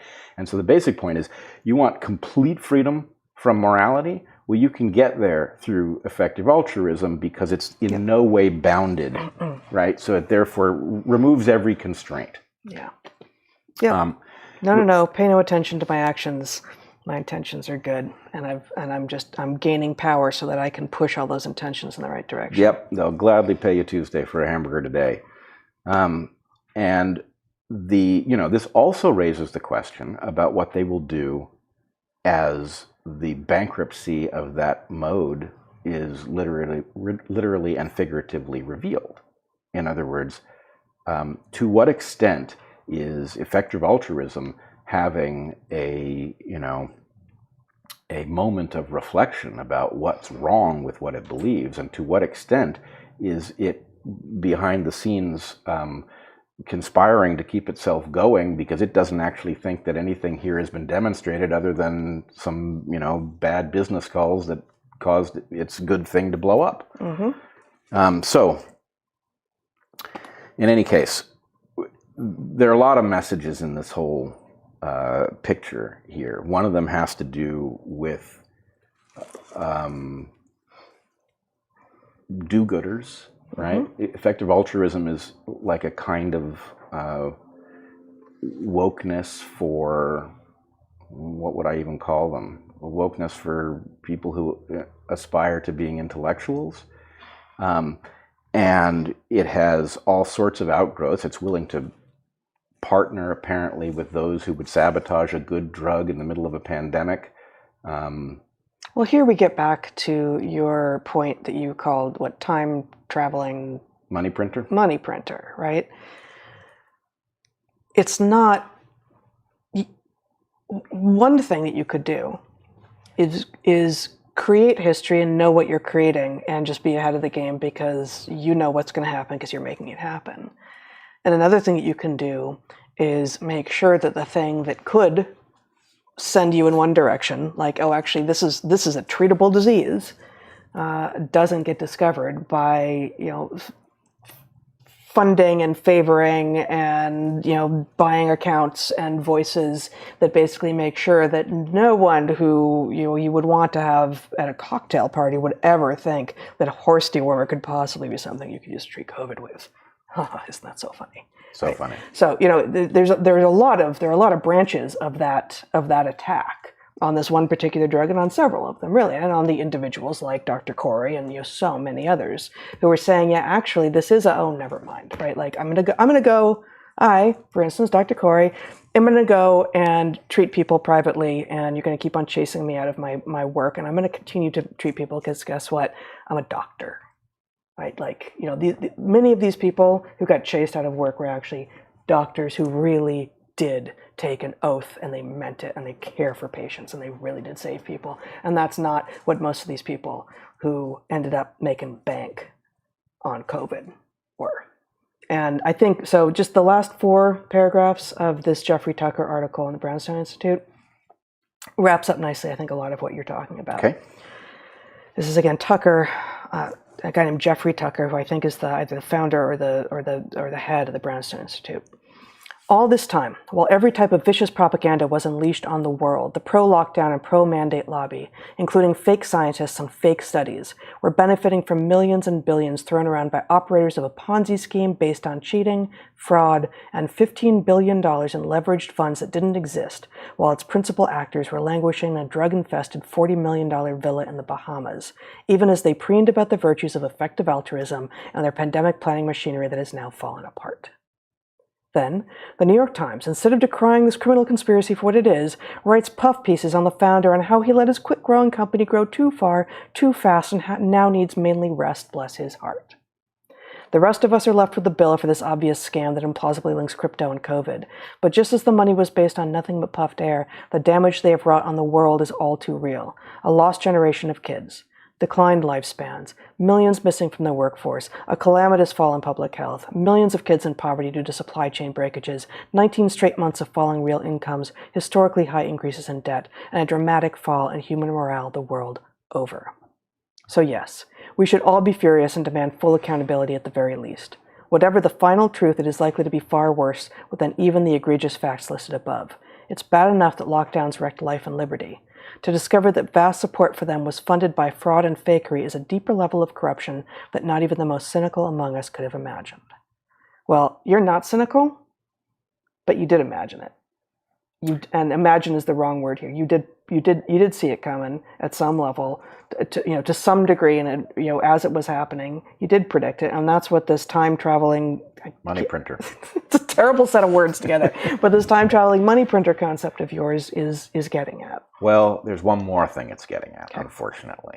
This, believe it or not, it gets far worse soon if we are not wise about at least figuring out whether this is going on and getting to the bottom of FTX. And I believe that in some sense, the game you are about to watch unfold, and I will say, we have predicted the middle ground scramble with respect to COVID, and we have now seen so many versions of it that that prediction has done very, very well. This is another prediction like that. What are we about to see? And one thing we are about to see... I don't know what you're about to say, but I hope you're wrong. Me too. Okay. Oh, God, yes. Totally. Let's hope I'm wrong. Okay. The prediction is? The prediction is what we are going to see is a very studious and careful investigation designed not to find out what's going on, right? To limit the damage. And that behind the scenes, I would argue, what is taking place at this moment is what is called a Mexican standoff, where 14 people are pointing guns at each other in different ways, and the linkages that have been erected during the movie are so complex that who wants to shoot who, and then somebody switches. Right, that thing is happening behind the scenes because the true elites behind schemes like this are not dummies. Right? They don't go into these things vulnerable by doing bad stuff and not having a backup plan. So they all have dirt on each other. And so the question is, well, who's going onto the bus? And some of the people who should go onto the bus can't go onto the bus, because if they go onto the bus, then they're going to take other people into the bus. So this has a lot more than shades of Jeffrey Epstein. Well, and don't be surprised if this turns out to be connected to whatever the Jeffrey Epstein thing was. Yeah. But first thing we're going to see is we're going to see a seemingly hopeful effort to get to the bottom of this story by the powers that be, that will in the end amount to what we got with Enron, which was a story limited to a tragic series of somethings that... And that one floor that was so alarming, that one trading floor. Yeah. Right. Okay. We're gonna get another version we're gonna get the blue version of Enron, right? And what is really going on will be protected, because it has to be, because if it ever came out, wow, would the blue thing come tumbling down, right? But, well, you say that, but I just increasingly don't believe that there's anything that could be so amazingly clear and obvious and reprehensible that here's what it is. That anything would come tumbling down. The World Economic Forum and their embarrassing little... I mean, not personally. You will own nothing and you will be happy. And if you think carefully about what they're saying... They're not saying we will own nothing and we will be happy. They're saying you will own nothing and you will be happy, more or less, or else, that thing. Here's the problem. This story already has... The FTX story. The FTX story has critically damaged crypto, which was already reeling from a somewhat inexplicable collapse in the last several months. Let's just assume that the collapse of the value of crypto is just a normal correction. But the FTX story has now taken crypto, and it has shaken everybody's belief in it. Okay? And it is therefore... Yeah, everyone who never invested in crypto is feeling real smug. Right. Well, maybe they should. But the problem is that it has kicked open the door for something that appears to have been marching forward anyway of its own accord, which is truly frightening, and which most people do not really fathom yet, which is a central bank digital currency, right? Now, a central bank digital currency is effectively something that functions like crypto. It has the advantages of being a virtual currency, but it has the disadvantages of being a fiat currency, and then it has a bunch of brand new disadvantages, which is that effectively the money can be controlled by those who own the structure. And this threatens to basically erect... It's a shortcut to social credit scores and just having it's loss of freedom in one step. It is totalitarianism in an app and a currency. And the threat that this poses to the values on which the West is built really could not be overstated. And, you know, many people have seen this. There's a very good discussion of it between Majid Nawaz and Joe Rogan on Majid's last... months ago at this point. Yep. Yeah. It's very good and quite predictive. There's also a piece that I'm going to point people to, which I hope they will look at. It's volume 2 or episode 2 of a series. Both of the items in the series are excellent, and I believe we talked about volume 1 many months ago when it emerged. It's called This Pivotal Moment. And so volume 2 is now out. I will tell you, and this will give you a hint of what's really going on. What is it about? Like, what's the... It is a video, high production values, that lays out the case for the fact that these central bank digital currencies are coming, that they are part of a plan, that they will be used to control behavior. They will effectively be used to reward people and punish them based on whether or not they adhere to the kinds of behaviors that the power structure wants them to adhere to, that it's a social credit score for the West. And in any case, it is well worth a watch. And actually, maybe, Zach, do you want to show us? We've got the beginning of the intro to volume 2 here. You ready? Yep.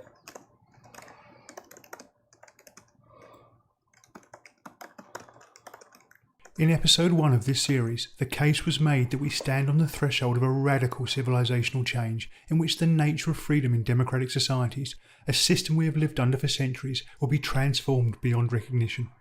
Where we are currently free to live the lives we choose, go where we please and behave as we wish, except where our actions are prohibited in law, under this new system we will only be allowed to do the things that we have been given explicit permission to do. The nature of freedom in democratic societies will thus have become inverted, with our cherished and hard fought for freedoms being transformed into mere privileges granted to us for compliance and total unquestioning submission to the edicts of those who control the system. As unlikely as it may sound, the first critical step in this radical transformation was the introduction of vaccine passports. For vaccine passports were just the first internationally coordinated attempt to roll out a digital ID platform that itself is designed to rapidly evolve into a social credit system, similar to the one that people live under in China today. In this new... So, it's an excellent piece. It lays out the case very well, and I will tell you ominously that what has happened to this piece, it took off when it was first put onto YouTube over a week ago, and then it hit this phenomenon I call molasses, where suddenly the growth of something that is apparently getting people's attention just stops, right? Where it hits the level of viscosity of the system changes. What's more, YouTube seems to have put some sort of a strange limitation on this object that corrals how it is viewed. So anyway, it's not surprising given what YouTube has done to us, to Matt Orfalia, to others. It is not surprising that YouTube would do what it could to limit the reach of this piece. I would ask DarkHorse viewers and listeners to watch it, to give it serious consideration. I would suggest going back to episode 1 as well and checking that one out, and sharing it, which doesn't mean you have to agree with every element of the case, but I think the case is well worth airing. And the last thing I'll say is I believe that what we've said here today, what's laid out in this pivotal moment, episodes 1 and 2, also suggests something very important about what's going on at Twitter. And there's a lot of, everybody seems to think they know what's going on, and lots of people argue, Elon is cynical and you're all too dumb to see it, and things like this. The death of Twitter was predicted a couple nights ago, where it was supposed to go offline because too many people had walked off the job. Of course it didn't. In any case, I would say... people are walking off the job, or people being fired? Well, Musk gave them an ultimatum. Okay. And he basically said, he outlined what Twitter 2.0 was going to be, and what it sounded like. I'm obviously not a Silicon Valley person, but what it sounded to me like was that what he was trying to do was build a startup in the ashes of Twitter 1.0 to make Twitter 2.0, which frankly sounds pretty cool, right? If you could get that kind of burn the midnight oil enthusiasm for building something that the world needs, if you could get that thing inside a well-established entity like Twitter, having gotten rid of all sorts of people who weren't really into it. Yeah, I think knowing the university environment a hell of a lot better than the business environment and the Silicon Valley environment, you see these initiatives start up, institutes and initiatives and programs and stuff within school. Schools start up within universities and branches, and they can be exciting and wonderful, but as you and I have been talking about for years, and as is well known to smart historians and many others, the skill set and energy associated with startup or with winning an actual interaction is different from maintaining something that is coherent. That those are very rarely the same skill sets of the same people. Right, they're not. But that's part of why what he is proposing is exciting, is that he's not really talking about doing this with the same people who were keeping the lights on at Twitter. That this, one way to... Yeah, but my point is not, oh, well, you just need to keep those same people and make it work. Not at all. I think in general, and I've seen intimations that a lot of the losses in the tech sector right now, the losses of jobs, are actually from like HR and diversity, equity, and inclusion teams. Like, good, get rid of them. Like right. This was the part of it that wasn't functioning anyway. But if fundamentally, startup growth, the growth moment and the maintenance moment, which is much more than a moment, requires different sets of skills and different kinds of people than trying to maintain this growth and acceleration and always something different on the horizon forever. Cannot, that can't be done. It can't be done. Right, but right. I don't think that's what's going on. I think what you're watching is somebody, and look, there's multiple interpretations of what's going on, right? Some people are, their point is, look, you're looking at a cynical actor and you're just too naive to get it. And maybe that's true, but I don't think so. I think if I'm reading the tea leaves of Twitter correctly, what you have is somebody who has made some interesting moves that have gotten rid of a lot of people who weren't on board with what he was trying to do anyway. Mm-hmm. That he has the advantage of, a benevolent dictator of Twitter.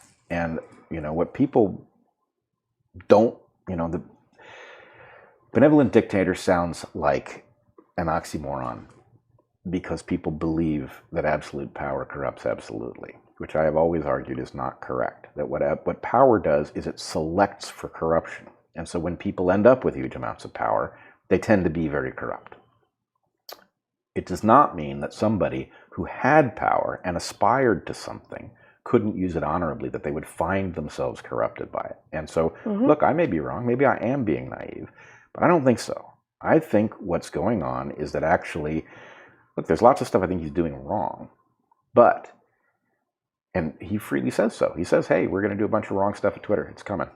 You can guarantee it, right? That's part and parcel of what he's up to. But I think what he's doing is something that's evolutionarily wise, which is this is a new evolutionary phase, right? That in effect, he's doing something that you and I have talked about might be part of an institution that really worked, where it, had to reboot itself rather than corporations that become old and take on, a risk aversion because they're so huge, right? Something that was able to bootstrap its way back into that growth phase, maybe periodically, rather than try to continue in the growth phase forever, makes a lot of sense. But anyway, my point about it here is different. It is because 0 is a special number, because we have a landscape in which a time-traveling money printer is plausible, because we have no mechanism for figuring out what's coming on our own, right? We don't have a newspaper, we don't have a university, we don't have science journals. They're all corrupted. Because we have that bad landscape, Twitter becomes a place that actually allows those who have retained their capacity to think and the courage to say what's true out loud and are not participating in the corruption. It gives them a place to air what they've got. And it doesn't mean it's not going to be tremendously noisy, and it doesn't mean there's not going to be really awful stuff on Twitter. Undoubtedly there will be. But the question really is this guy really trying to create a place that is an exception to the rules that have ruined every other institution? I still have not seen the data point that says that's not what's going on. And to the extent that it is what's going on, if we do want to get ahead of whoever it is that runs the time-traveling money printer and that has planned a central bank digital currency to keep us all corralled, if we want to get ahead of that, this is the best game in town, right? This is our best play. And if it turns out that Musk is cynical, that's a huge problem because we really don't have an alternative. Yeah, I don't see it if there is one. I get simultaneously immediately tired of talking about Twitter at all and social media at all. And I also recognize that, to my enduring surprise, when I am trying to figure out what is happening on some subject,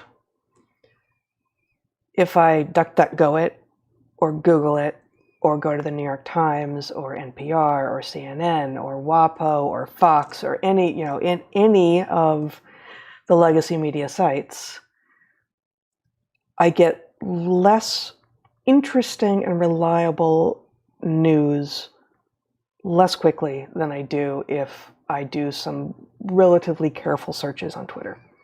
And that is a bizarre state to find ourselves in. It is two things, right? It is a measure of how dysfunctional all of the things that are supposed to allow you to figure out what's going on are. And it is also an indication that Twitter, despite, still doesn't make sense to me, right? If you proposed Twitter to me, you said, here's what we're going to do, I would say that's not going to work. Nobody's going to do that. Well, it's also, much as you began this episode by talking about something that Peter Thiel had said at some lecture about money having really two different purposes. Twitter has at least two different functions, whether or not, purpose may not be the right word here, but, it reads, and I certainly read it before I was on it, before I ever joined it in 2017, as, a social media site. This is where you go to talk about yourself, to share your stuff with the world, to, post things that are interested in you and to find other people who are interested in the same things and to maybe talk back and forth with them. And okay, maybe if that's what you want to do, I guess, and it's going to be valuable to some people. But this other thing that we're talking about it doing is actually totally distinct. That I find, I because of what we do, we're both, I end up on it and posting things and to some degree keeping track of how all those things do. And I'm happier in any week when I've never gone on it in that form. It's not good for consciousness. But in those weeks when I've never posted anything or gone to, but I've gone and looked for some, news thing, gone to pursue some news story, I don't react the same way. And it is interesting and it is valuable, and you don't have to get dragged into the personal side of it, like the social, how does this universe view me? No, you can do this even if you're logged in as yourself, but better if you're not. But you can use this as an actual media site that's not a social media site. And that, I think, I would guess, is what Musk is sort of alluding to with regard to I can't remember exactly what you said he said, but basically that this is going to be the news source that we all use. You said he said something like that? Yeah, he said that, I'm trying to remember exactly, but it was something to the effect that Twitter was doing far better as a mechanism for crowdsourcing information about what's going on than any of the major news sources. And you've said the same thing. I 100% agree. It shouldn't be that way. Yeah. Right? We should be able to have a newspaper. Yeah. But apparently we can't. But I guess it will be a tougher sell. I'm still skeptical, and I feel that I'm the most skeptical of social media of like anyone I've ever met. And I'm on Twitter, and I've done both of these things, and I see how much this is like necessary and sometimes interesting and often a time suck almost entirely. And that this thing is actually, whoa, surprising. Oh my God, it's actually a good news source. And yet still I find myself going, oh, but it's Twitter. Why are we talking about Twitter, for fuck's sake, right?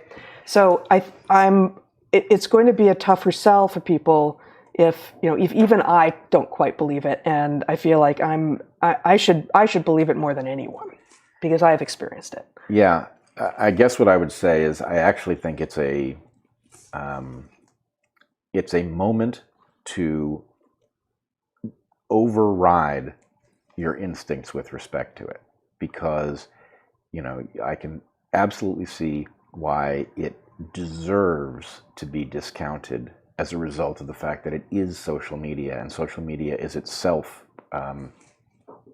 net negative, and so powerfully so. On the other hand, it's a little bit like, I don't know, what would the analogy be, but in the Apollo 13 situation, right, where you've got astronauts and they're going to die, and there are a certain number of objects on the spacecraft, and you have to configure them into a filter that gets over the problem.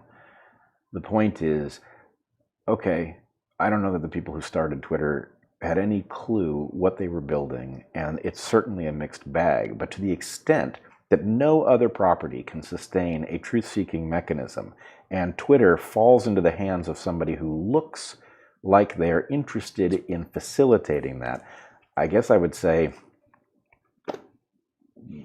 we are in no position to be picky about the fact that it's a social media site, because at some level, if the people who remember how to think are going to have to gather somewhere and nobody else is going to have them, then Twitter it is. I mean, I think either you're not hearing me or you're talking to everyone else, because I have said, look, I'm sort of the living realization that although it's also the social media thing, which I don't think is healthy for people, if that is the thing that's necessary, or in this case, in this version of the universe we have come to live in, then it is paired inextricably with an actual, effectively, a news. It's not an organization. It's an aggregator. Yeah. Then so be it. And yes, do all the actual fact checking, not like one of those professional fact checker people do on anything you find there, as you would for anything. But do not start with a personal discounting of like, oh well, I found it on Twitter, so I don't know.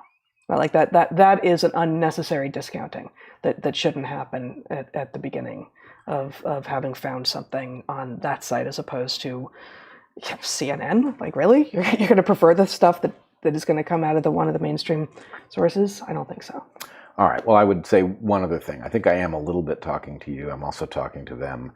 And what I'm responding to something that I am seeing, which is we don't know what Musk is up to, right? Mm-hmm. I think most people have not understood the gravity of the situation and the paucity of alternatives. I think if I look at everything Musk has said and tweeted, I think he does understand why Twitter is important. And I think he does know roughly what he's trying to create. And if that's true, then what he should be getting from us is the benefit of the doubt, right? We should be approaching let's put it this way. I think part of what is being marshaled against him is an attempt to create an environment in which people that he's trying to help respond by hating him. And I think he's pretty good at ignoring that. I think whether it's autism or whatever it is, that he's actually capable of tuning out that thing that would capture almost anybody else's attention in that spot, and that we would be wise if we agree that we don't have a better plan and that this plan might be what it appears to be, then in fact we should be trying to help by being open to the possibility that it is what it looks like it is. Well, I think we need to save this for another conversation, because I think we're just talking past each other. I don't know what the plan is. I don't know what it appears to be. Like, I haven't been paying much attention. So I think you are imagining that everyone else is in your head and going like, oh, well, is this the plan or is this not the plan? It's like, I don't know what the plan is supposed to be. So I'm not saying I don't think the plan is what it is. I'm just saying from well before Musk took over Twitter, my sense was, oh, actually, this works as a news aggregator. This is not a social media site, end of story. This works as a news aggregator. This is much more than what it's advertised as. And it was getting worse at that because of the censorship, because so many accounts, both people and institutions, are being shut down for saying things that the woke ideologues who are behind the scenes, having been hired to moderate content, weren't being, we're saying, no, you can't say that, no, you can't say this.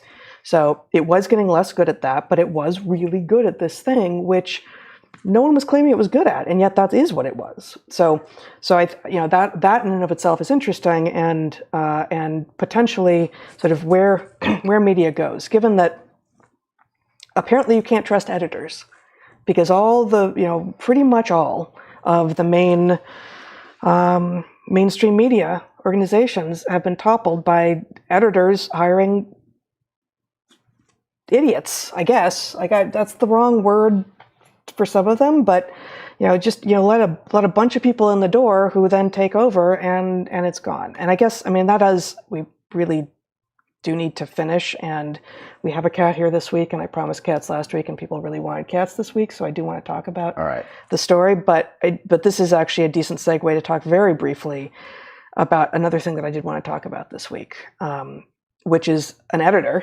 emeritus and columnist for the Toronto Sun, Laurie Goldstein, who I've never heard of before, and I may be mispronouncing his last name. Hat tip to him for, on Twitter, pointing me to the College of Physicians and Surgeons in Ontario, their COVID-19 facts for physicians. And I can't show my screen with our current setup, so I cannot show you guys this. But on November 18th, which is yesterday, they updated their facts, their frequently asked questions for physicians. And I just want to read you a couple of what the College of Physicians and Surgeons in Ontario is recommending that doctors say to people, to patients.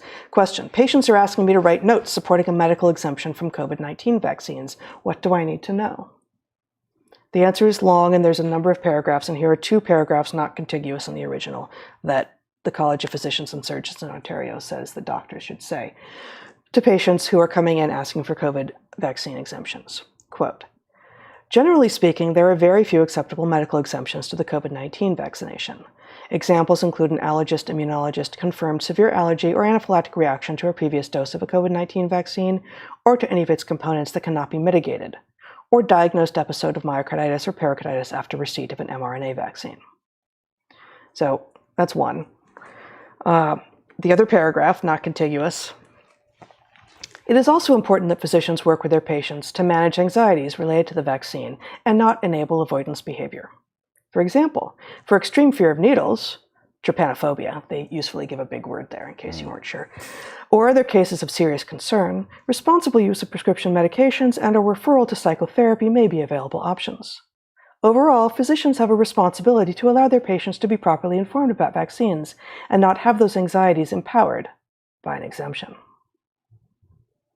So what if you're afraid of toxins rather than needles? So if you don't want our experimental medical treatment, we're going to either give you a different medical treatment or call you crazy and scared and have you talk to someone about that so you can get uncrazy and unscared and get our experimental medical treatment. Right. They have defined out of possibility the fact that your trepidations might be based on the fact that this is dangerous. Right. And this remember, is the College of Physicians and Surgeons in Ontario, not a fly-by-night organization, although we can hope that maybe they will.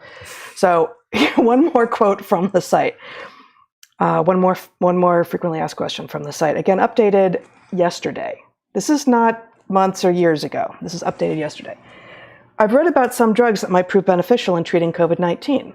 Should I be prescribing these drugs as a precautionary measure? Can I prescribe them for myself or family? No. Many of these drugs have an intended use, and prescribing them as a precautionary measure has or may contribute to drug shortages, compromising care for others. Should these or other drugs prove useful in combating COVID-19, their use will need to be carefully managed to support those who need them the most.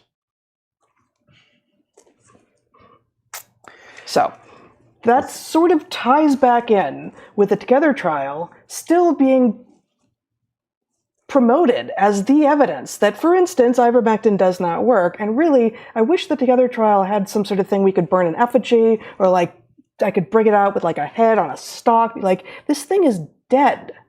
This is not what it seemed. We know that from so many angles now. And here we have, as of yesterday, mid-November 2022, the College of Physicians and Surgeons in Ontario telling its members how to respond to patients or each other when they say, well, but aren't there some things I could use to treat COVID? No, don't do that. You're going to contribute to drug shortages. Also, we don't know if those work. All right. I need 2 more minutes before we get to cats, because your last bit there has Go for it. has closed the picture pretty well. Great. Twitter, like all such experiments, is an evolutionary environment. As the other evolutionary environments succumbed to a kind of control that prevented reality from rising above noise, it proved an environment in which it was very hard to keep the truth secret. What emerged was absurd censorship to cover that gap. In other words, you've got an evolutionary environment. Initially, it's people talking to each other about they don't know what. Professionals end up there and start effectively fact-checking the world and saying, that's not really true. Here's what's going on. Here's the references, right? It becomes an environment that surely is not what its inventors had in mind. They have to go great guns on aggressive censorship, throw people off who are highly credentialed, who are in a position to say, that's not true, here's how you know, right? So they're trying to turn it into a noisy environment rather than a signal-rich environment through heavy-handed censorship. It then falls into other hands, and those other hands, the plan, I think, is to restore its nature so that... The plan by Musk. Yeah, is to restore the capacity for sense-making to evolve in this context, which it naturally tends to do, which you're saying you've used it for, right? You wouldn't think of it as a place as a news aggregator or a place to find out what's actually taking place, but No, you can. But I find myself, like, I'll do searches in other places and then go to Twitter and try there. Like, okay, Right. now I can find it. And so this, it's like a little microcosm of sociality in which it's not that its fundamental nature is truth-seeking, but it's a place that is hospitable to those who wish to do truth-seeking. Yes. And so I think that is the plan. And to the extent that that's the plan, I feel like we should all get behind it, and vocally so, because 0 is a special number, and this is the only thing that stands between us and 0. All right. And I think we can go full circle, because I imagine that the founders of, if not social media, then the internet, thought that it was mostly going to be videos of cats. And it was for quite some time. Right. So let's talk about cats a little All bit. We have only one cat on screen here, and he's kind of sleepy, so he's not going to do a lot of... Okay, that was not bad. Yeah, on cue. Decent, yeah. But a little too dark for the camera to pick him up super well here. But okay, so there's a new piece of research. It's not impressive, but the topic is an interesting one. So I didn't want to have spent so much time sort of like leading up to this, because it's really not a great paper. And there's another paper that it references that's even a worse paper, but that has such a great conclusion. I'm going to talk us through, in both of their cases, why the methods are kind of ridiculous. And so we don't know what we know. Like, we don't know that we know what they think we know now. But still, the topic is basically one of what do any of those kinds of individuals that we speak to who don't have the same linguistic capacity that we do understand of us. And so there is, in this area of research, there are various acronyms, of course, because once you have an area of research, you got to start with creating the acronyms so as to, sort of keep people out. But you have like infant-directed speech. Like, how does infant-directed speech differ from adult-directed speech? I would never let an infant direct a speech. How does dog-directed speech differ from adult-directed speech? How does cat-directed speech? These are directed at, then. Yeah, exactly.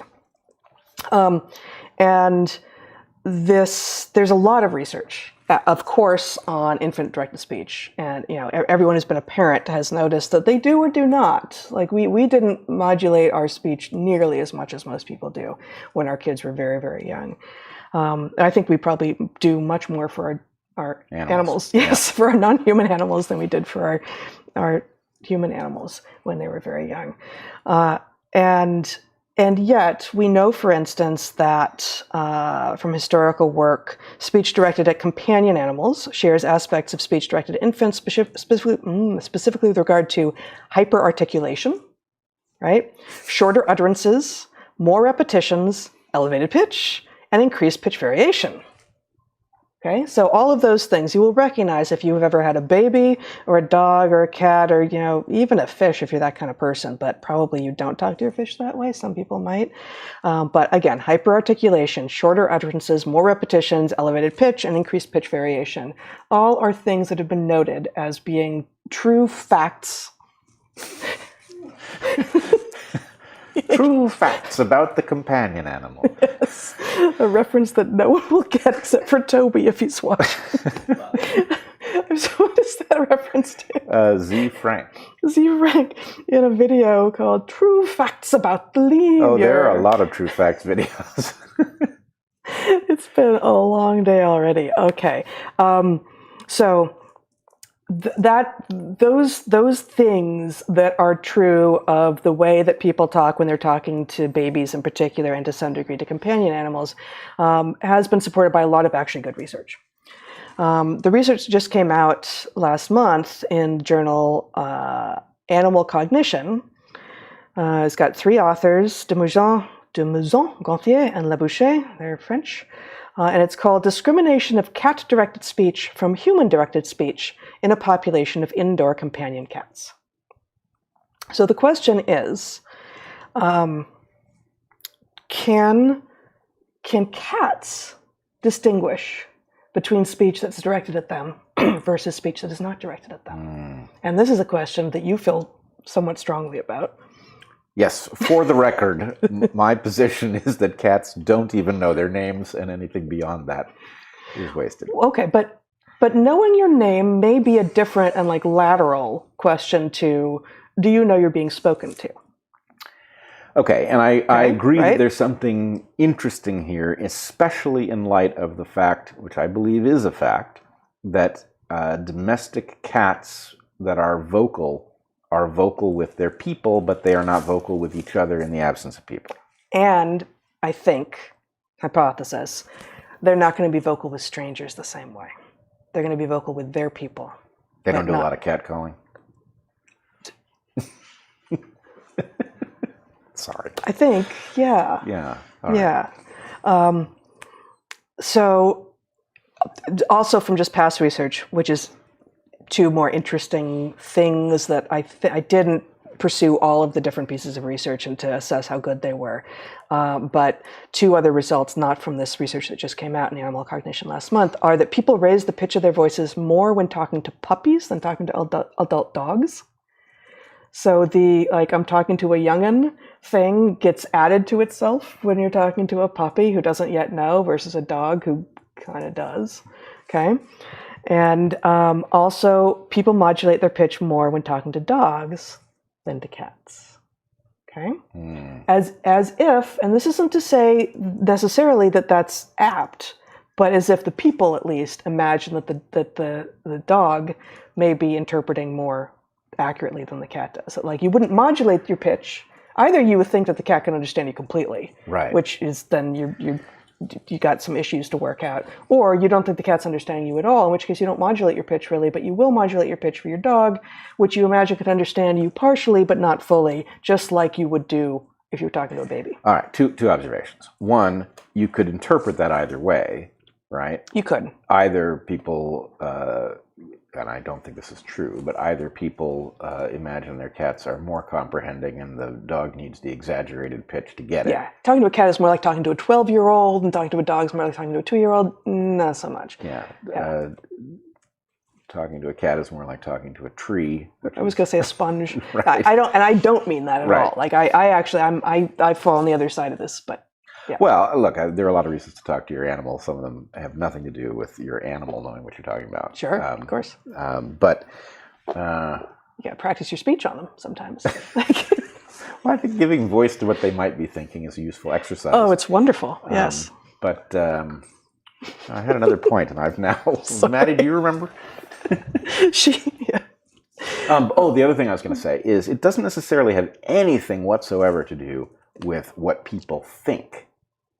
In fact, to the extent that dogs do get it, and they do, they get a lot of human language. They don't necessarily know what you mean, but they interpret a lot of stuff. Mm-hmm. To the extent that that's true, they may be in effect training you. In other words, to the extent that you exaggerate your meaning when you're talking to your dog, the dog may be more successful at doing what you want it to do. Mm-hmm. And so you would become inadvertently trained to do that, whereas your cat, because it doesn't do what you want it to do, does not train you to alter your modulation.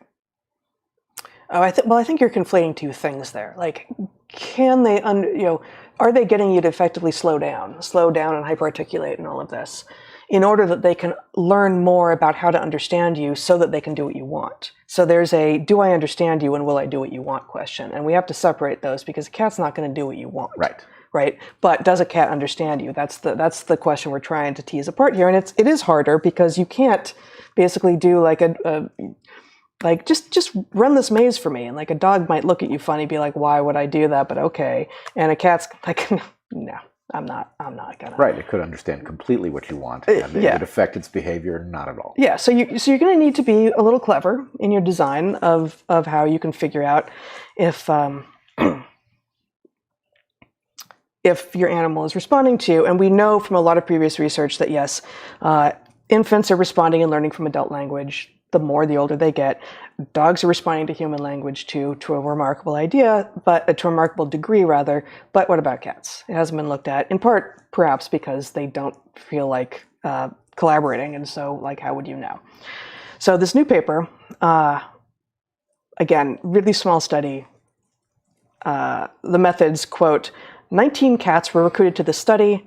Out of them, 16 cats, parentheses, 9 males and 7 females, completed the whole study, end quote. I'm like, what, the other cats have better things to do? What happened? But, yeah, okay. So 3 cats were like, I don't think so. So it's a tiny little study. It's indoor cats. They're living with vet students in studio apartments. Okay, so it's really narrow in terms of what kind of cats are being asked to basically respond either to 4 kinds of speech, I guess it's going to have been. And I was paying more attention to the other one, but I think it was owner speech to other people, owner speech directed at cats, stranger speech to other people, like just ambient speech, and stranger speech directed at the cat. So the cat is hearing 4 different kinds of voices, 2 different humans, one human whom they know well, and 2 different situations of the humans talking, one in which they're just talking not to the cat at all, and one in which they're talking to the cat. And the only one of those 4 situations, there was one situation in which the cats responded, and it was, of course, the one in which the owner is talking to the cat. Mm-hmm. And they do show a response. So, okay, small, 16 cats, again, 3 had something else to do. Indoor cats living, with vet students, all of this. But they did find that cats actually responded noticeably to owners talking to cats, but not human voices in any of the other situations. Interesting if true. Okay? I believe that. Yeah. So, cats discriminate. So the conclusion, again, small study, is that that cats do discriminate between human speech that is ambient and human speech that is directed to them, but only when it's from a person who they know. And I'd love to see if, like, if in our situation where our cats have 4 people who they know really well and other people, I think absolutely our cats respond to our voices and not to some random person who comes in and is like, hey, kitty. I'd be like, what? No, I'm not. You got kibble? What? Right. But then I also wanted to share a 2002 paper that's really ridiculous in terms of the method. So I have to walk us through that first. But because the conclusion is so fantastic, I hope it holds up if ever the right study is done. So what was done is they've got undergraduate psych students interacting with a cat whose real name the psych students don't know. They've been given a fake name, so the cat can't respond to its name being used. It's kind of funny, okay? Engaging how human speech and also human feelings about cats affect how the humans will interact with them. And so they're just given some like toys, some enrichment stuff. They can't touch the cat. And so that's also like some cats will be like, yeah, touch me. Like, oh, you're not going to touch me? Why am I paying any attention to you, right? But the study was trying to get at like, what is a person's opinion about whether or not they like cats? Does that affect whether or not the cat is interacting with them? And also what kinds of things that people might say to cats gets cats to interact with them. And in this case, it's all strangers. The dramatic failing of this study is that they literally used one cat. So like they got one cat who's, let me see, I can't remember what the cat's actual name is, but the cat was going by Whiskers in the study, okay? And wait, no, I do have it. I have it highlighted here. Let me see if I can find it. Sorry, guys. Oh, here we go. In the methods, under feline confederate, a 2-year, 4-month-old female gray tortoiseshell cat served in the study. She was unfamiliar to all of the participants. Although the cat actually was named Tabitha, she was referred to as Whiskers throughout the study to ensure that her responses were not based on hearing her real name. It was also thought that using a gender-neutral name would help reduce gender-based expectations of the cat's behavior. Okay, that's all fine, except like one cat. Right. like you can't do this with one cat because cats are singular, cats have personalities. We have no idea if the results of this study are because Whiskers, no, Tabitha, had particular feelings about particular kinds of humans, because probably she did. So all of that is to say, I have no idea if this will hold up. But the results of this study were twofold. One is not very surprising. Women who self-report that they like cats are more likely to have cats unknown to them choose to spend time with them. Okay? Whereas men who self-report that they like cats were not better able to attract Tabitha to them. It's not really cats. It's not more like cats. It's not cats at all. Again, it's undergraduate psych students, right? So it's this very narrow piece of reality. But cat I insist on using the plural because they did too until I went back and carefully read the methods. It's like, no, it's not a cat's situation. It's really not. But okay, cat is less likely to approach strange men whose speech has a high degree of imperatives, like come here and don't do that. Which is to say, my conclusion, the way that I would phrase that, and they didn't, is cats avoid strange men who give orders. And really, shouldn't we all? So Tabitha, representing all cats, and I would say maybe should be representing like all mammals, avoid strange men who give orders. And maybe if we all just kind of like started there and went like, okay, let's just figure out if I can know you better before I accept your imperatives to come here and do that, then we could maybe accomplish more in the world. Yeah, that makes a lot of sense. Yeah, so that's all I got. So should this ever be done with multiple cats? More than one Tabitha. More than one Tabitha, that you're hoping that result will hold up. Yeah. Yeah, they didn't correct for whether men were more likely to give orders? I mean, they had imperatives being given by both women and men. Yeah. At equal levels. Yeah, okay. I don't think it was equal. They did not tell the human, they didn't call them confederates, human participants in advance what kinds of ways to interact with Whiskers. They just let them interact. But there were, so what they found, I think, and there were cat owners and non-cat owners among them. There were men and women among them.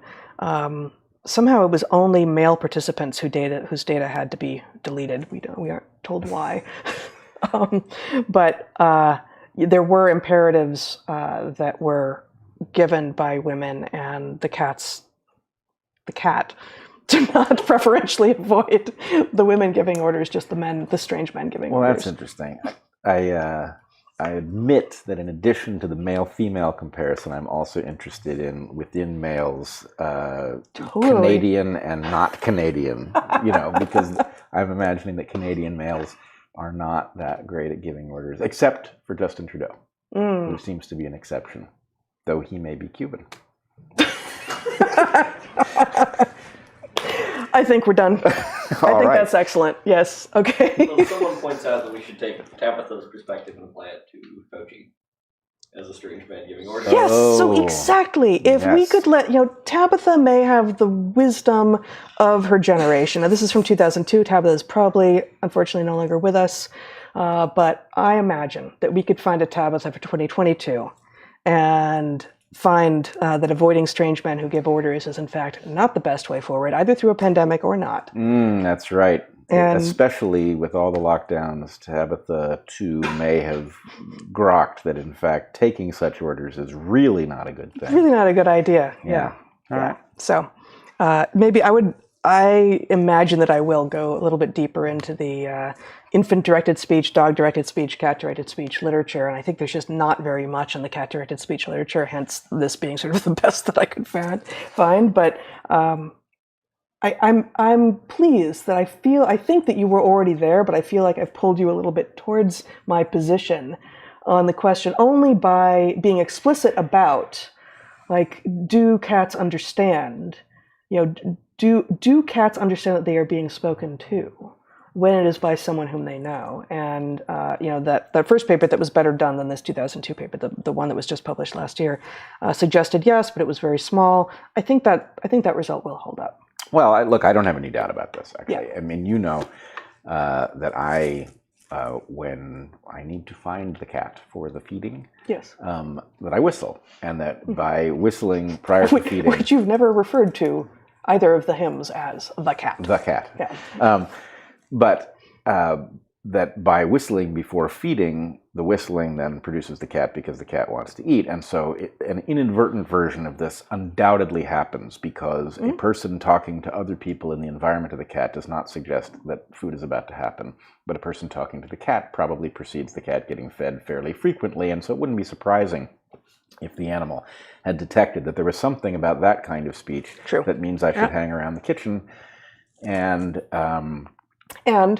talking about carne asada does not bring out the cat, but bringing the carne asada out of the refrigerator does bring out the cat. Does bring out the cat for many comprehensible reasons. So yes, I just don't think the cat has any idea what the hell we're talking about, even when we are talking about the cat. Well, at the moment he's sleeping, so Yes, it's not a fair question. That is true. Yes.